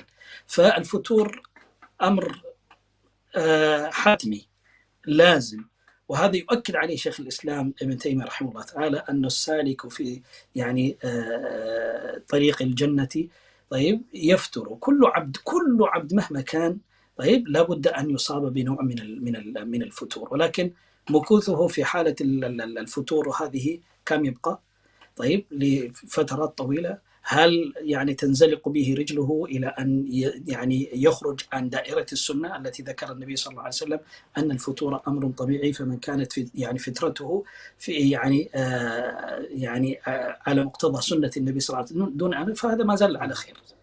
ولكن أن تنزلق به القدم إلى أن يخرج عن دائرة الالتزام، الحد المطلوب من الالتزام، الصلوات الخمس، المحافظة على يعني على الواجبات الكبرى في الإسلام بما فيها معونة إخوانه، فهذا أمر يحتاج إلى إعادة نظر ويحتاج إلى تجديد الإيمان يعني بأكمله.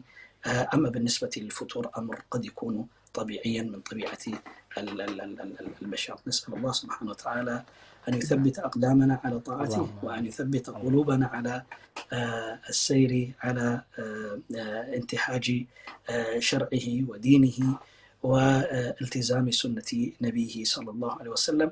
وفقني الله وإياكم إلى كل ما يحبه ويرضى.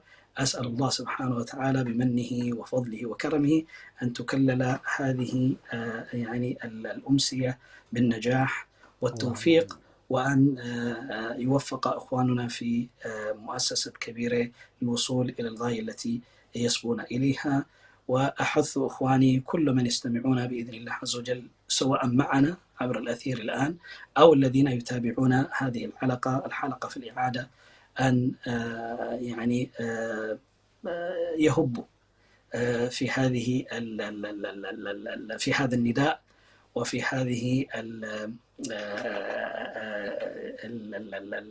يعني في مطلب الأخوة في يعني في هذه الحلقة، وهي أضحيتك صدقة أو أجر وفرح. نسأل الله سبحانه وتعالى أن يجعلها كذلك بإذن الله عز وجل.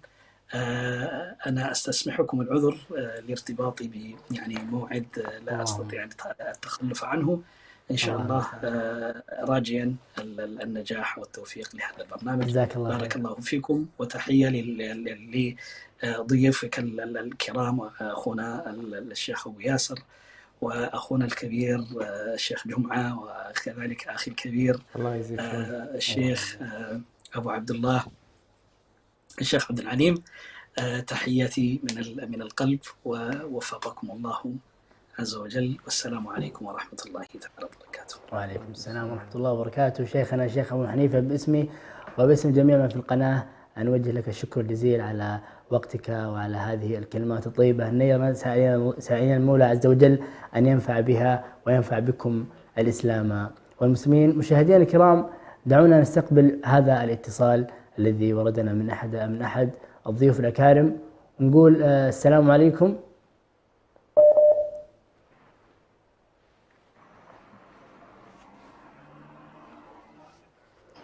السلام عليكم، تسمعني؟ وعليكم السلام ورحمة الله وبركاته. أهلا وسهلا، يا مرحبا يا مرحبا. لعلك تعرف بنفسك ومن تكلمنا؟ حياكم الله. الله يحييك ويبقيك، يا مرحبا. تفضل. الصوت واضح عندكم؟ أي نعم، واضح. تفضل، عرفنا بنفسك. حياكم الله جميعا إخواني، وبارك الله في جهودكم، نسأل الله عز وجل أن يوفقكم فيما أنتم فيه. اللهم آمين. على ثغر عظيم. جزاك الله خير، جزاك الله خير. ويعني شعوركم بما يعانيه إخوانكم هذا يعني شيء يعني صراحة تتفردون به. الكثير منا منشغل في أموره الدنيوية والمستعان، لكن أنتم يعني على ثغر كبير. نسأل الله عز وجل أن يثبتكم وأن يسددكم وأن ييسر لكم سبل إعانة إخوانكم والسهر على ما يحتاجون إليه.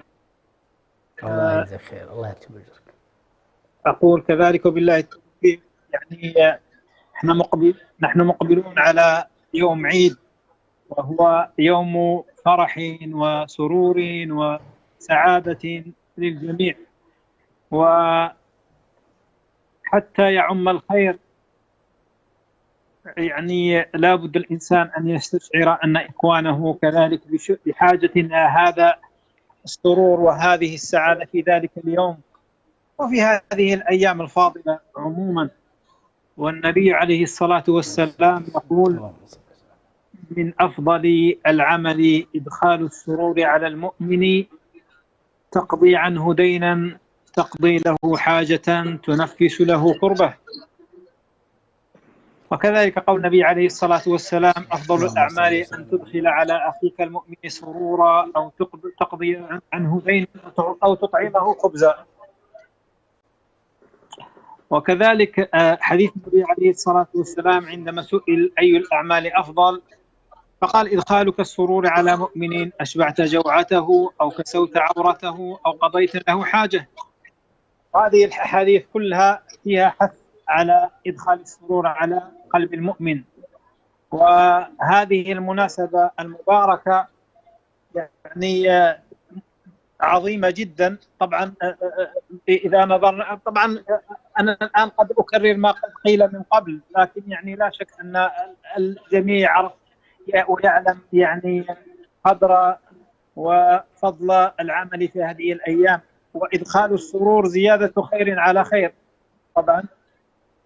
وكذلك أنا دائما يعني عندما يحضر الحديث عن مسألة الصدقة وأعمال الخير تحضرني آية، وهذه الآية تخيفني صراحة دائما، والله المستعان، لكن لا بأس بذكرها.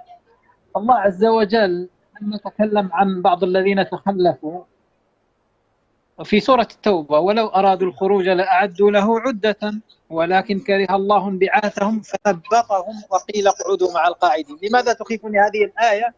لأنني دائما أتمثل هذا القول، قول الله عز وجل، وأقول يعني الإنسان عندما تعرض له بعض الفرص ويتأخر قد يدخل في هذا القول.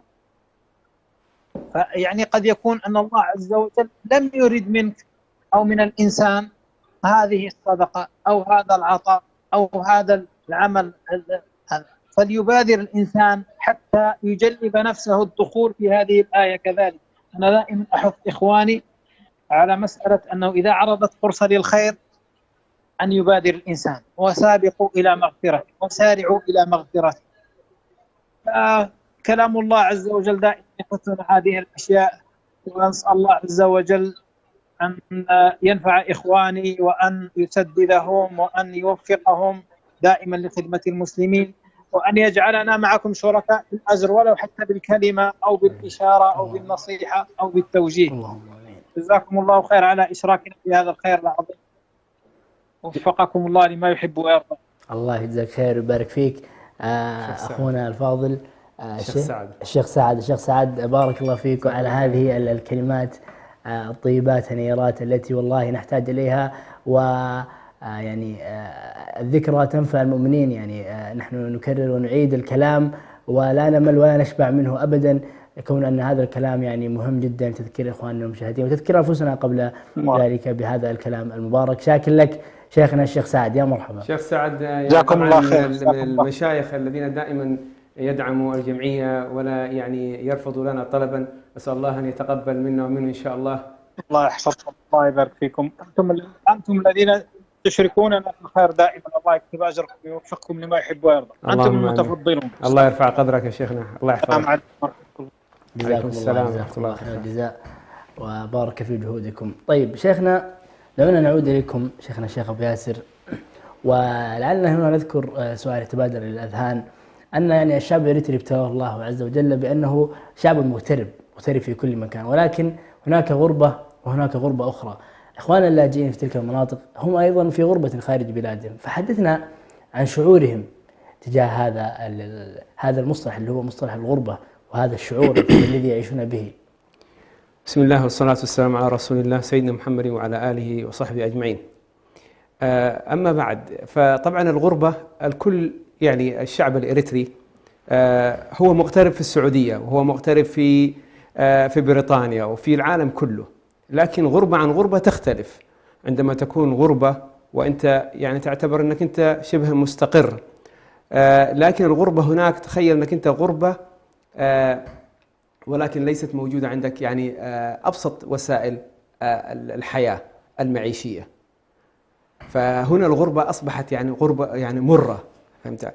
لا أنك أنت في بلدك ولا أنك أنت اقتربت ووجدت مثلا العمل حتى تعمل و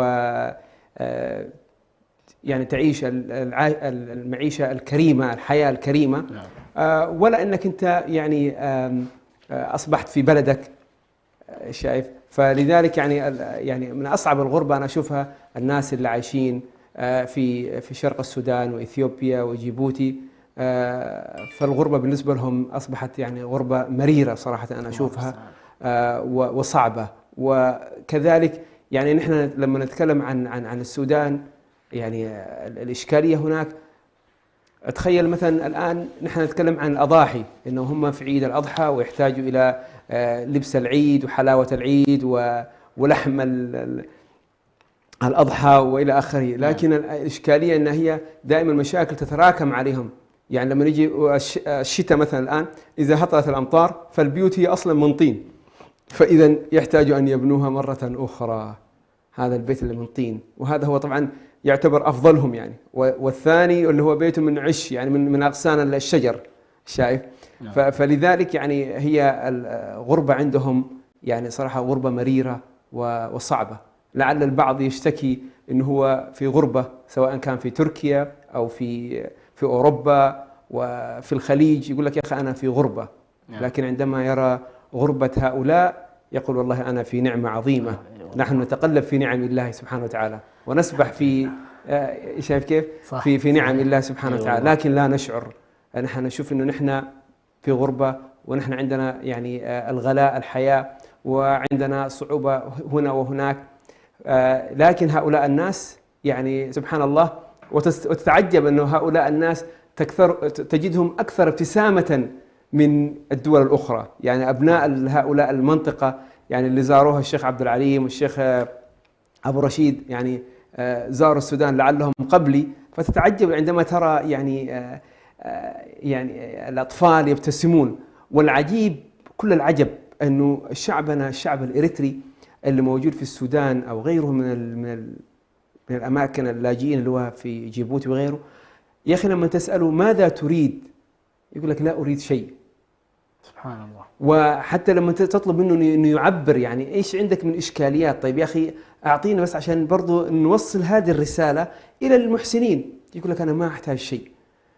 يعني عنده عفة نفس يعني مو طبيعية. يعني الشعب الإريتري شعب عجيب. الله شايف؟ فمن القصص العجيبة عندما ذهبنا يعني للسودان تعجبوا، وكان لهم يعني سبحان الله لفتة عجيبة. قالوا من هؤلاء الناس؟ قلنا لهم هؤلاء والله هم أصولهم من الهند لكنهم عايشين في بريطانيا. قالوا هؤلاء سمعوا بنا وأتوا إلى هنا حتى يتفقدوا أحوال المسلمين هنا لإخوانهم الإريتريين. لا تنسى أنه في الهند في مجاعة، في الهند صحيح. في فقر. صحيح. هم هذه قالوا هذول يعني نكن لهم بكل احترام وتقدير. الله أكبر. فلذلك يعني الشعب زي ما قلت لك شعب يعني عنده عزة نفس يعني لأبعد الحدود. فأسأل الله سبحانه وتعالى أن يفرج همهم، يغني فقيرنا، يزوج أيمنا، ويسر على معسرنا، اللهم آمين، ويهدي ضالنا. اللهم. أضحيتك أجر وفرح. أضحيتك أجر وفرح. نذكر دائما وأبدا بعنوان هذه الحلقة وحملة كبيرة ترست لهذه الأيام العشر المباركة، أضحيتك أجر وفرح. مشاهدينا الكرام يعني أبشرك بس معلش أقاطعك. نعم. في 3 خرفان يعني وصلت ما الآن شاء الله. يعني ما شاء الله تبرع الناس على الأونلاين. ما شاء الله تبارك الله.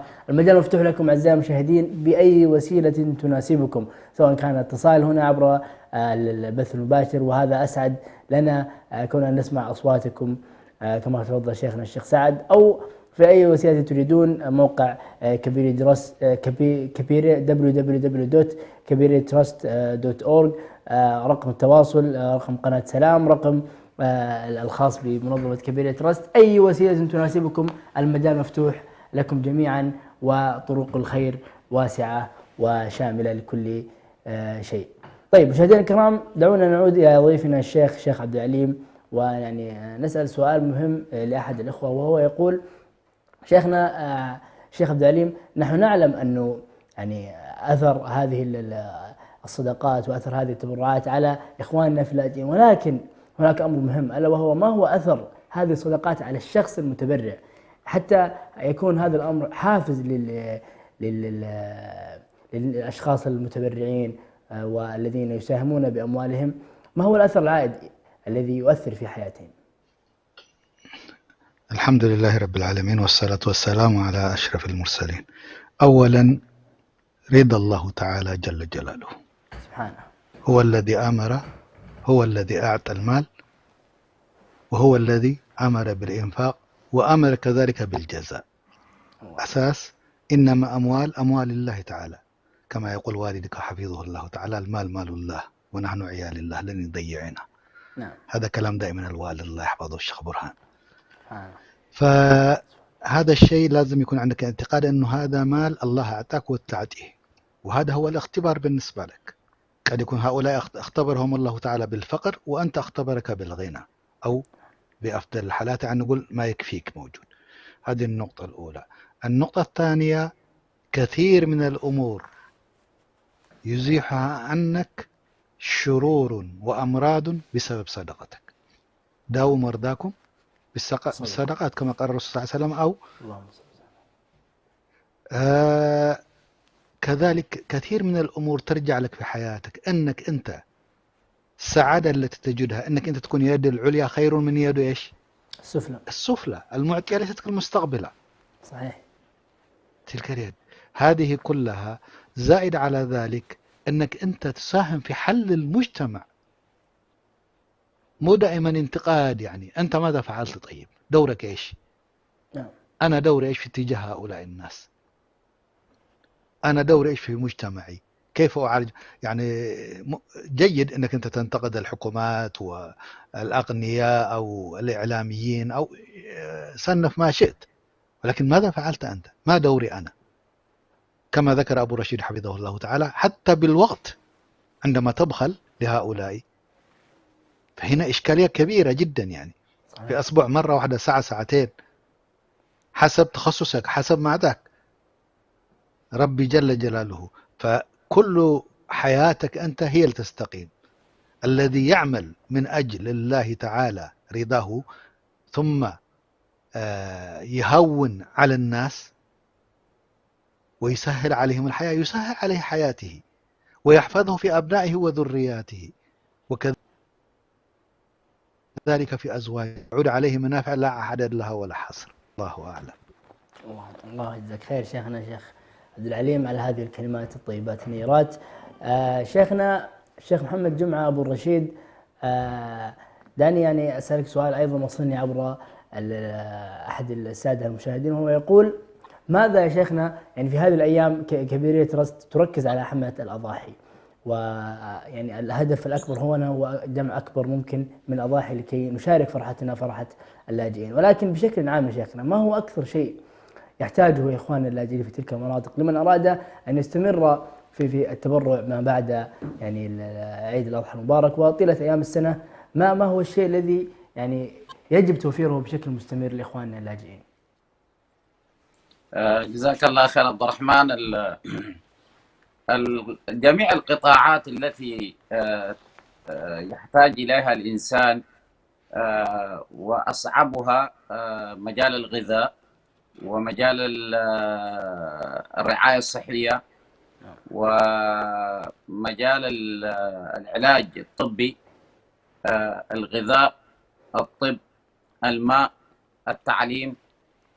هذه المجالات في الغالب من أصعب المجالات التي يعاني منها الإنسان، وأظن الله أعلم الإنسان اليوم لو فقد لقمة عيش وجرعة ماء وحقنة دواء وجهل مطبق من غير تعليم لأبنائه، أظن هذا هو ما ممكن أن يسمى الشقاء في هذه الحياة.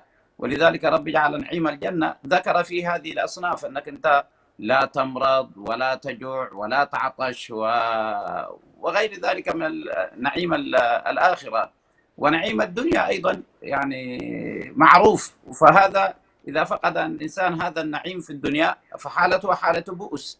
وهؤلاء الذين ندب الإسلام لإنقاذهم والعمل لإعانتهم، فكل الآيات والنصوص والأحاديث التي وردت في فضل سقيا الماء وفي فضل إطعام الجائع وفي فضل إعانة المريض وفضل التخفيف على الناس، كل هذا الكتاب العزيز والسنة النبوية المطهرة التي بين أيدينا التي تحض الناس على تعدي النفع للذات إلى المجتمع، كلها مرتبطة بتغطية هذه المجالات المختلفة. وهذه المجالات منعدمة في داخل هذه المعسكرات البائسة التي لا تملك أي شيء. وهذه المعسكرات بدأ تاريخها يوم ولادتي، وإلى الآن ما زال هؤلاء الناس يعيشون في هذه المعسكرات من البؤس. مرت أعوام خلف أعوام، الناس خرجوا من هذه المعسكرات تعلموا ورأوا النور في العالم، ومن أصبح عنده أموال ومن أصبح يتحرك بحرية في العالم ومن علم أولاده.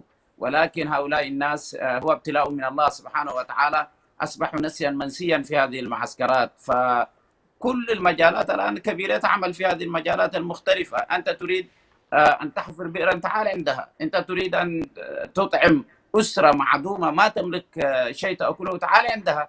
أنت ما تملك، أنت تريد أن تغطي عورة إنسان عاري، تعال عندها. أنت تريد أن تدخل سرور يوم العيد بإعطاء قطعة من اللحم لأسرة ما تملك ثمن خروف، تعال عندها. كل المجالات الأخ أبو ياسر ممكن أن يفصل، والناس ممكن أن تدخل في موقع كبيرة يعني. فهذه الأمور كلها قائمة وموجودة والمؤسسة تعمل عليها. ومن ميزات مؤسسات كبيرة مثلا فقط على مستوى المعسكرات التي في السودان، هي تحملت عبء مسؤولية العمل في أبعد المعسكرات مثل معسكرات عبودة وغيرها. هذه المعسكرات أغلب القاسات لا تصل إليها، لكن كبيرة تحملت المعاناة أن تصل إلى تلك المعسكرات وأن تعين فيها. وهذه المعسكرات تعاني البعد وتعاني شح الإمكانيات التي ذكرناها. إذن يا إخوة بارك الله فيكم، ما في مجال تستطيع أن تقول في هذه المعسكرات متوفر اليوم. أنا أعرف هذه المعسكرات جيدا وعشت فيها، وعندما كانت الأمم المتحدة تقوم برعاية اللاجئ، كان اللاجئ عنده كرت. يا أخي عبد الرحمن أنت صغير لا تعرف هذا، كان عنده كرت، هذا الكرت متضمن الرعاية الصحية وقضية التعليم وقضية حتى مصروف مادي صغير فترات كان يأخذه، أشياء مقابل البيت والسكن كان يأتي له بالأسرة بالمراتب بأشياء، كان الغذاء متوفر تماما، اللاجئ كان يصرف، ما كان في هذا العناء اللي موجود. يوم سحبت الأمم المتحدة وأخذت أدواتها وقالت لهم أنتم خلاص يعني لا مكان لكم عندنا وانطلقت، ما بقي أحد لهذه المعسكرات ولم يتحرك أحد للسؤال عليها، لا العالم الإسلامي ولا العالم الغربي ولا أي أحد. اليوم عندما ينطلق إخواننا بحرقة وغيرة في الدين وفي الأخوة ومراعاة لأبناء وطنهم ويتحركون يا أخي بما يستطيعون، يحاولوا أن يفعلوا شيء، نحن للأسف سبحان الله يعني نتراخى ونتفرج وكأن الأمر لا يعنينا. ما الذي فعلا يجعل الأخوة في هذه المؤسسات أن يسهروا الليل والنهار؟ الأخ أبو ياسر أو غيره مستعد جدا أن يوجد له وظيفة 8 ساعات 7 ساعات، يشتغل ويعود إلى بيته ويحضن أولاده ويأكل ويشرب وينام، وهذا فعل أكثر الناس يفعلونه، راحة للبال والطمأنينة. هل الناس يظنون أن العمل في هذه المؤسسات فيها راحة للأخ اللي يعمل فيها؟ ما في إلا ابتغاء وجه الله سبحانه وتعالى. يعني ممكن اليوم الأخوة العاملين في العمل الخيري أسعد شيء عندهم لو أخذت منهم هذه المهمة وذهب الواحد يعمل له في وظيفة ويعود إلى بيته مرتاح، لا تلفونات لا إزعاج لا مشاكل لا أي شيء. الآن الأخ تارك أولاده، ربما مثلي أو أي واحد آخر لا يستطيع التحمل حتى الجلوس ساعة واحدة من أجل أن يعين الأخوة ولو بكلمة. فنحن يا إخوة المسؤولية كبيرة جدا، وهذه المعسكرات لا تملك شيء، ما في. الآن الذي يقول هذه المعسكرات حتى الموجود أحيانا إعانة من بعد الغوث العالمي تأتي، هو فقط ما يكفي لمدة تقريبا أسبوع واحد ما يتعاطاه بعض الناس، وهذا ليس لكل الناس متاح لفئة قليلة جدا، وهذا أيضا ثم مجالات التعليم وغير هذا أنساه منك. يعني اذهب إلى المعسكرات سجد الأطفال في الشوارع متسكعين، وأفضل واحد فيهم هو من قرأ المرحلة الابتدائية ومن أكرمه الله قد يجد مدرسة متوسطة موجودة هناك، وحتى لا يوجد يعني معلم يرجع إلى هذه المعسكرات ولا طبيب يعود إلى هذه المعسكرات ولا حتى شيخ ولا إمام يستطيع أن يعود إلى هذه المعسكرات، لأنه سيضيع أولاده يا أخي وأسرته. هل الأخ أبو ياسين أبو ياسر الآن كيف يستطيع أن يعيد إمام إلى أن يبني له مسجد ويعيده إلى وسط هؤلاء الناس؟ كيف يستطيع أن يعيد طبيب إلى هؤلاء الناس؟ كيف يستطيع أن يعيد معلم إلى هؤلاء الناس؟ كيف يستطيع أن يجلب آلات لحفر آبار حتى يخرج لهم الماء؟ المشقة هو جدير أن يتحدث فيها الأخ أبو ياسر، لكن كلنا نعلم مدى المعاناة التي يعيشها هؤلاء الناس في معسكرات بعيدة عن المدن، لا حياة فيها ولا نور فيها ولا كهرباء فيها ولا أي شيء فيها، ناس خارج العالم يا أخي، ناس خارج العالم. هل رأيتم اليوم أنا أشاهد اللايفات التي تأتي من معسكرات عديدة من حول العالم، الناس يجلسوا في المعسكرات ويعمل لايف يدخل في العالم، عندهم انترنت متوفر. هل رأيتم معسكرات اللاجئين الإريتريين واحد طالع لايف يتكلم عن معاناة الناس ولا يعكس حتى الصورة يا أخي فيها صعوبة؟ الوضع أكثر مما ممكن وصفه، أكثر مما ممكن تصوره، وهي فعلا قضية شعب منسي ومآساة إنسانية في هذا العصر. الناس إن لم تكن تدرك هذا فكل من لا يصدق هذا الكلام ما عليه إلا أن يذهب ويزور تلك المعسكرات وسيرى بأم عينه تلك المآساة اللا إنسانية التي يعيشها هؤلاء الناس. أنا أخي عبد الرحمن أيضا يعني الآن في اضطرار أيضا لارتباط بموعد آخر لا بد من الآن الخروج، لكن قلبي مع الإخوة وأسأل الله سبحانه وتعالى أن يعينهم ويسددهم ويوفقهم وأن يبارك إن شاء الله في ختام هذه الحلقة، وأن يفتح على يد أخينا الشيخ عبد العليم وكذلك أخونا أبو ياسر. وفقكم الله وسددكم وأعانكم، ونشكر شبكة السلام على هذا الأداء الرائع إن شاء الله. الله يجزيك خير شيخنا، الله يحفظك. الله يجزاك خير. ونحن كذلك باسم القناة وباسم جميع المشاهدين نشكركم على أنكم أتحتم لنا وقتكم وكلماتكم الطيبة التي استفدنا منها كثيرا واستفاد منها المشاهدين أيضا. فنشكركم شيخنا الشيخ محمد جمعة أبو الرشيد على هذه الاستضافة الجميلة. طيب نعود إلى شيخنا الشيخ عبد العليم ولعلنا نختم به. شيخنا لو لديك رسالة تريد أن توصلها إلى فئة معينة أو إلى الجمهور، فما هي هذه الرسالة؟ بارك الله فيكم. الحمد لله رب العالمين ولا عدوان إلا على الظالمين، والصلاة والسلام على أشرف المرسلين حبيبنا محمد صلى الله عليه وسلم. الرسالة للأخوة، بما أن هذه قناة السلام، ندعو الله تعالى أن تجلب لنا السلام إلى الوطن المفقود، وكذلك أن تجلب السلام لمن هم نحن نتحدث عنهم الآن. الشعب الإريتري مشرد 3-4 أجيال الآن، فبالتالي نحن الرسالة اللي أقولها الآن اليوم، وبالذات الذي يعيش في الغرب، تريد لك إمكانية. هل توجد إمكانية أضحية في الغرب بأكمله؟ حط عليها عشرات الإكس، معدومة. عندك المال وعندك القدرة، ولكن إمكانية هذه لا تسمح. الدول هذه تمنع أن تذبح كما أمر الله جل جلاله. فالآن جاءتك فرصة من أخوة من أبناء وطنك يستطيعون أن يضحوا عنك بالشروط الأضحية في معسكرات اللاجئين عند المحتاجين صغارا وكبارا، أرامل وأسر، كلهم بحاجة. فأنت تؤدي السنة أو الواجب عليك، وهؤلاء ينفذون عنك، فبادر إلى هؤلاء، فأنفق حتى ينفق الله عليك. وأنت تدعو لمن أنفق يوميا، أنفق اللهم أنفق. فأنت هل بحاجة إلى هذا الدعاء؟ وأنا وأنت كلنا بحاجة إليها. من له قدرة فليعطي لهؤلاء، وبالأخص أحب الأعمال إلى الله في هذه العشر كما ذكر الرسول صلى الله عليه وسلم، الأعمال أعلى من الجهاد. طيب، سؤال يأتي، لو فرضنا أنه واحد جاهد في هذه العشائر هيكون هو أعلى مما لا شك به، لكن من سواه من الأعمال لو قارنها أي عمل تأتي به، حتى الجهاد في غير أيام عشر ذو الحجة، حتى الجهاد لا يعادل هذا العمل الصالح. والعمل الصالح منها ذكر الله تعالى، منها الصلاة، ومنها الصوم، ومنها الإنفاق، ومنها التيسير عليه. حتى تبسمك في وجه أخيك صدقة. على فكرة هذه ليست صدقة، هذه أضحية ليست صدقة لأحد، إنما هي واجبة عليك أنت أن تفعلها. نعم. فلا تظن أنك أنت تتصدق عليه، بل بالعكس، وجدت فرصة من يستقبل منك وتؤدي هذه الشعيرة. بما أننا نحن عايشين في الغرب الآن لا نستطيع أن نفعلها. وما هي الحيلة؟ هذه المؤسسات. فبالتالي يعني عندما أقول الغرب، أمريكا، أستراليا، أوروبا، كل هذا، ومن هم في الدول التي يستطيعون أن يفعلوا أضحية فليفعلوا إن استطاعوا في بلدهم، وإن استطاعوا أن يرسلوا كذلك يرسلوها. فهذه فرصة لا تتعود، وكلها أيام محدودة.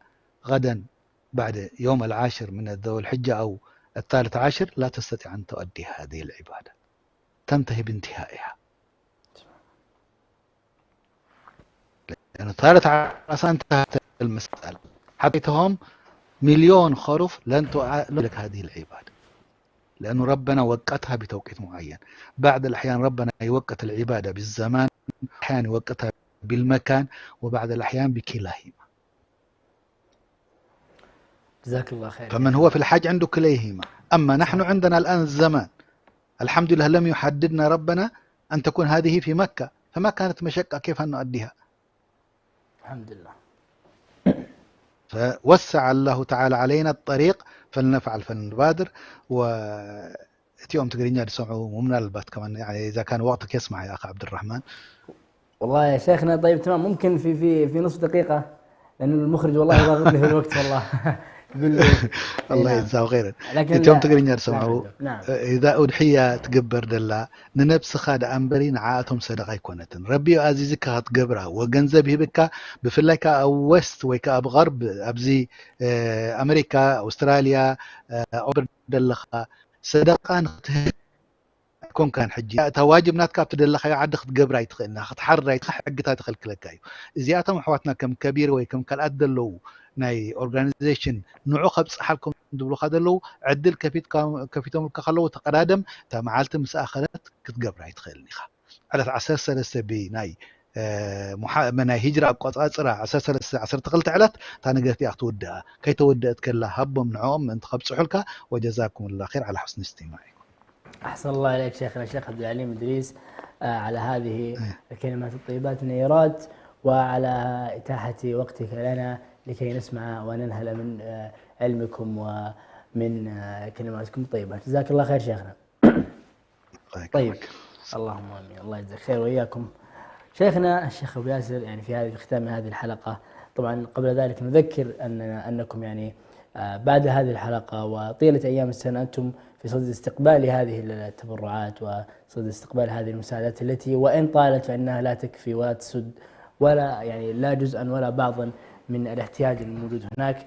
رسالتك يا شيخنا التي تختصرها لنا في دقائق للناس ولكي تشرح لهم معاناة هؤلاء الناس ولكي يعني تختصر لنا يعني مختصر للحلقتين السابقتين في دقائق معدودة تذكر لنا أهم ما تريد أن تذكره.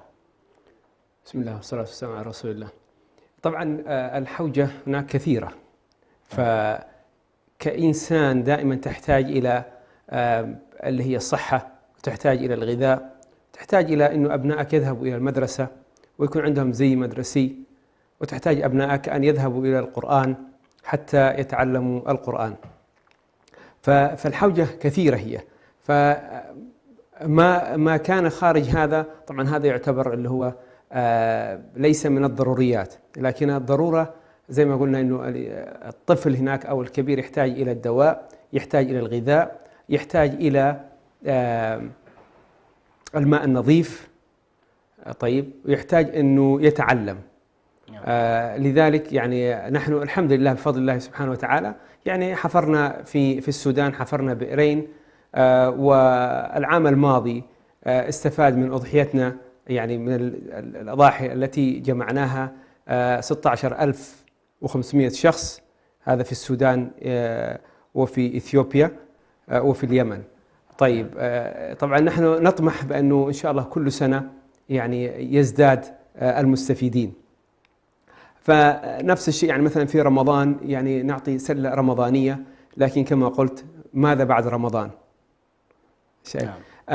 فلذلك نحن نتمنى أنه الناس يعني يدخلوا على موقعنا، الموقع اللي هو www.kabire.trust.org، فهناك المشاريع عندنا هناك بناء المساجد، في هناك كفالة الأيتام، بناء الآبار، حفر الآبار، لأن الناس يحتاجون إلى الماء النظيف، يذهبون يعني أميال حتى يجدوا الماء.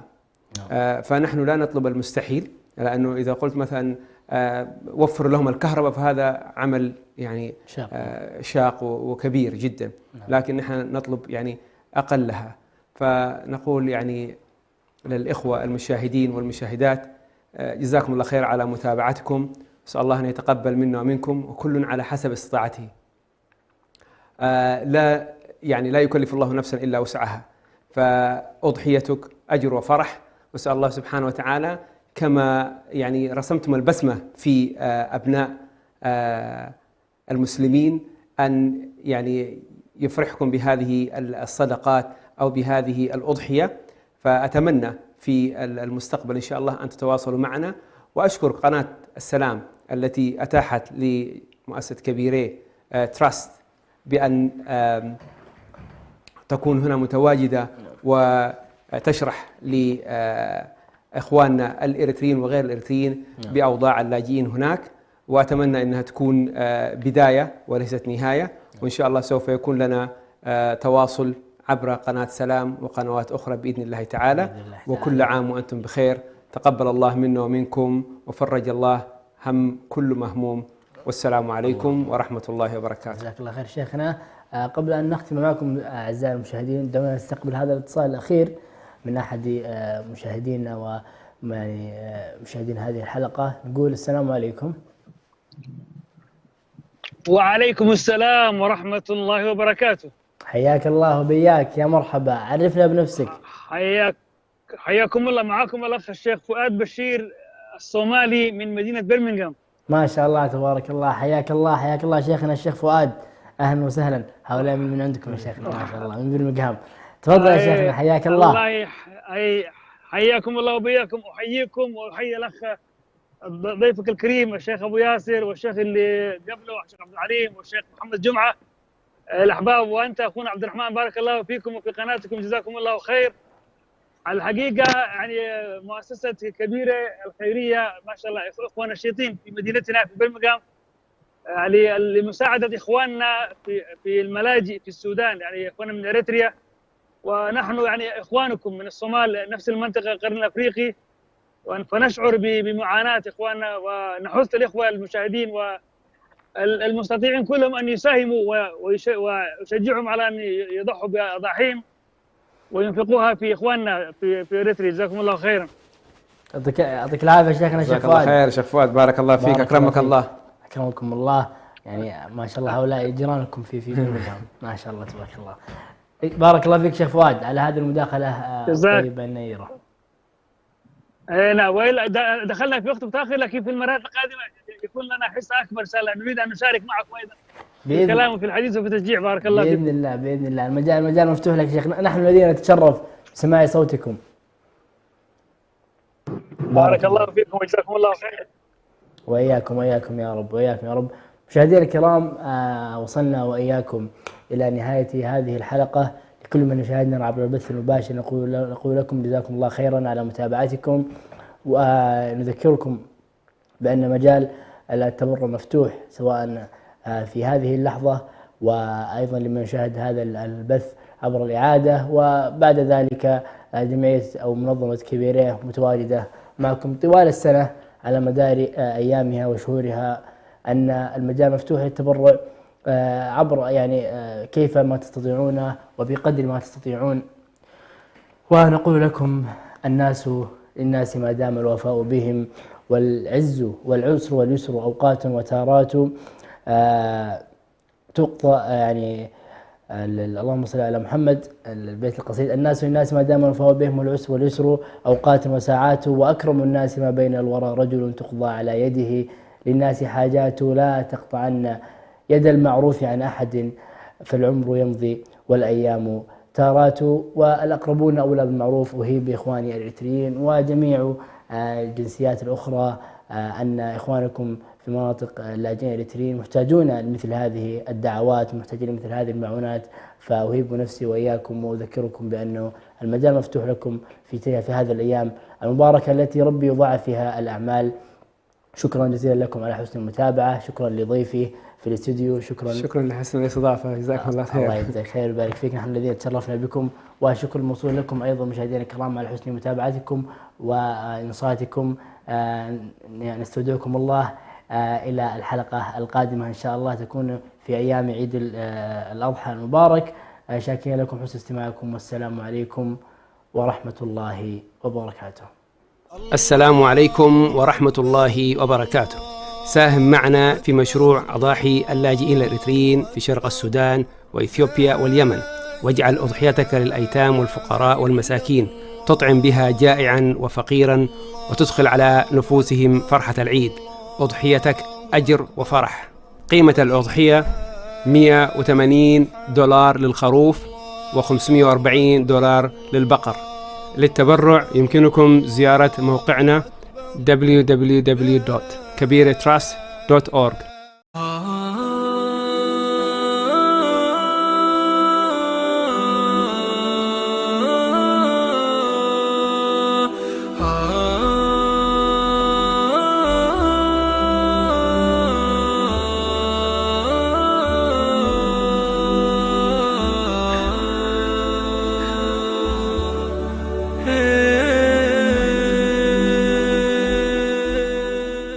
Ah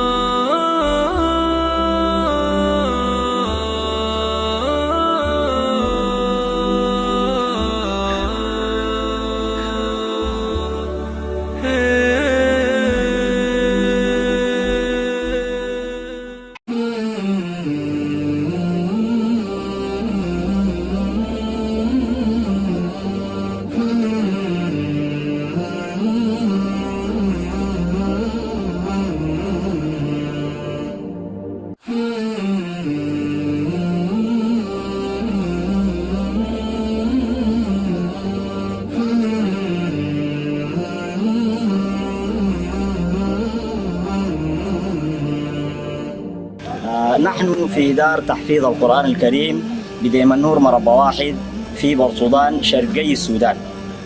نشكر الإخوة الذين يعملون في منظمة كبيري العالمية، ونشكرهم في كل المشاركة الذين شاركوها في إخوتهم وإخوانهم وطلابهم على ما قدموه من مساهمات مالية.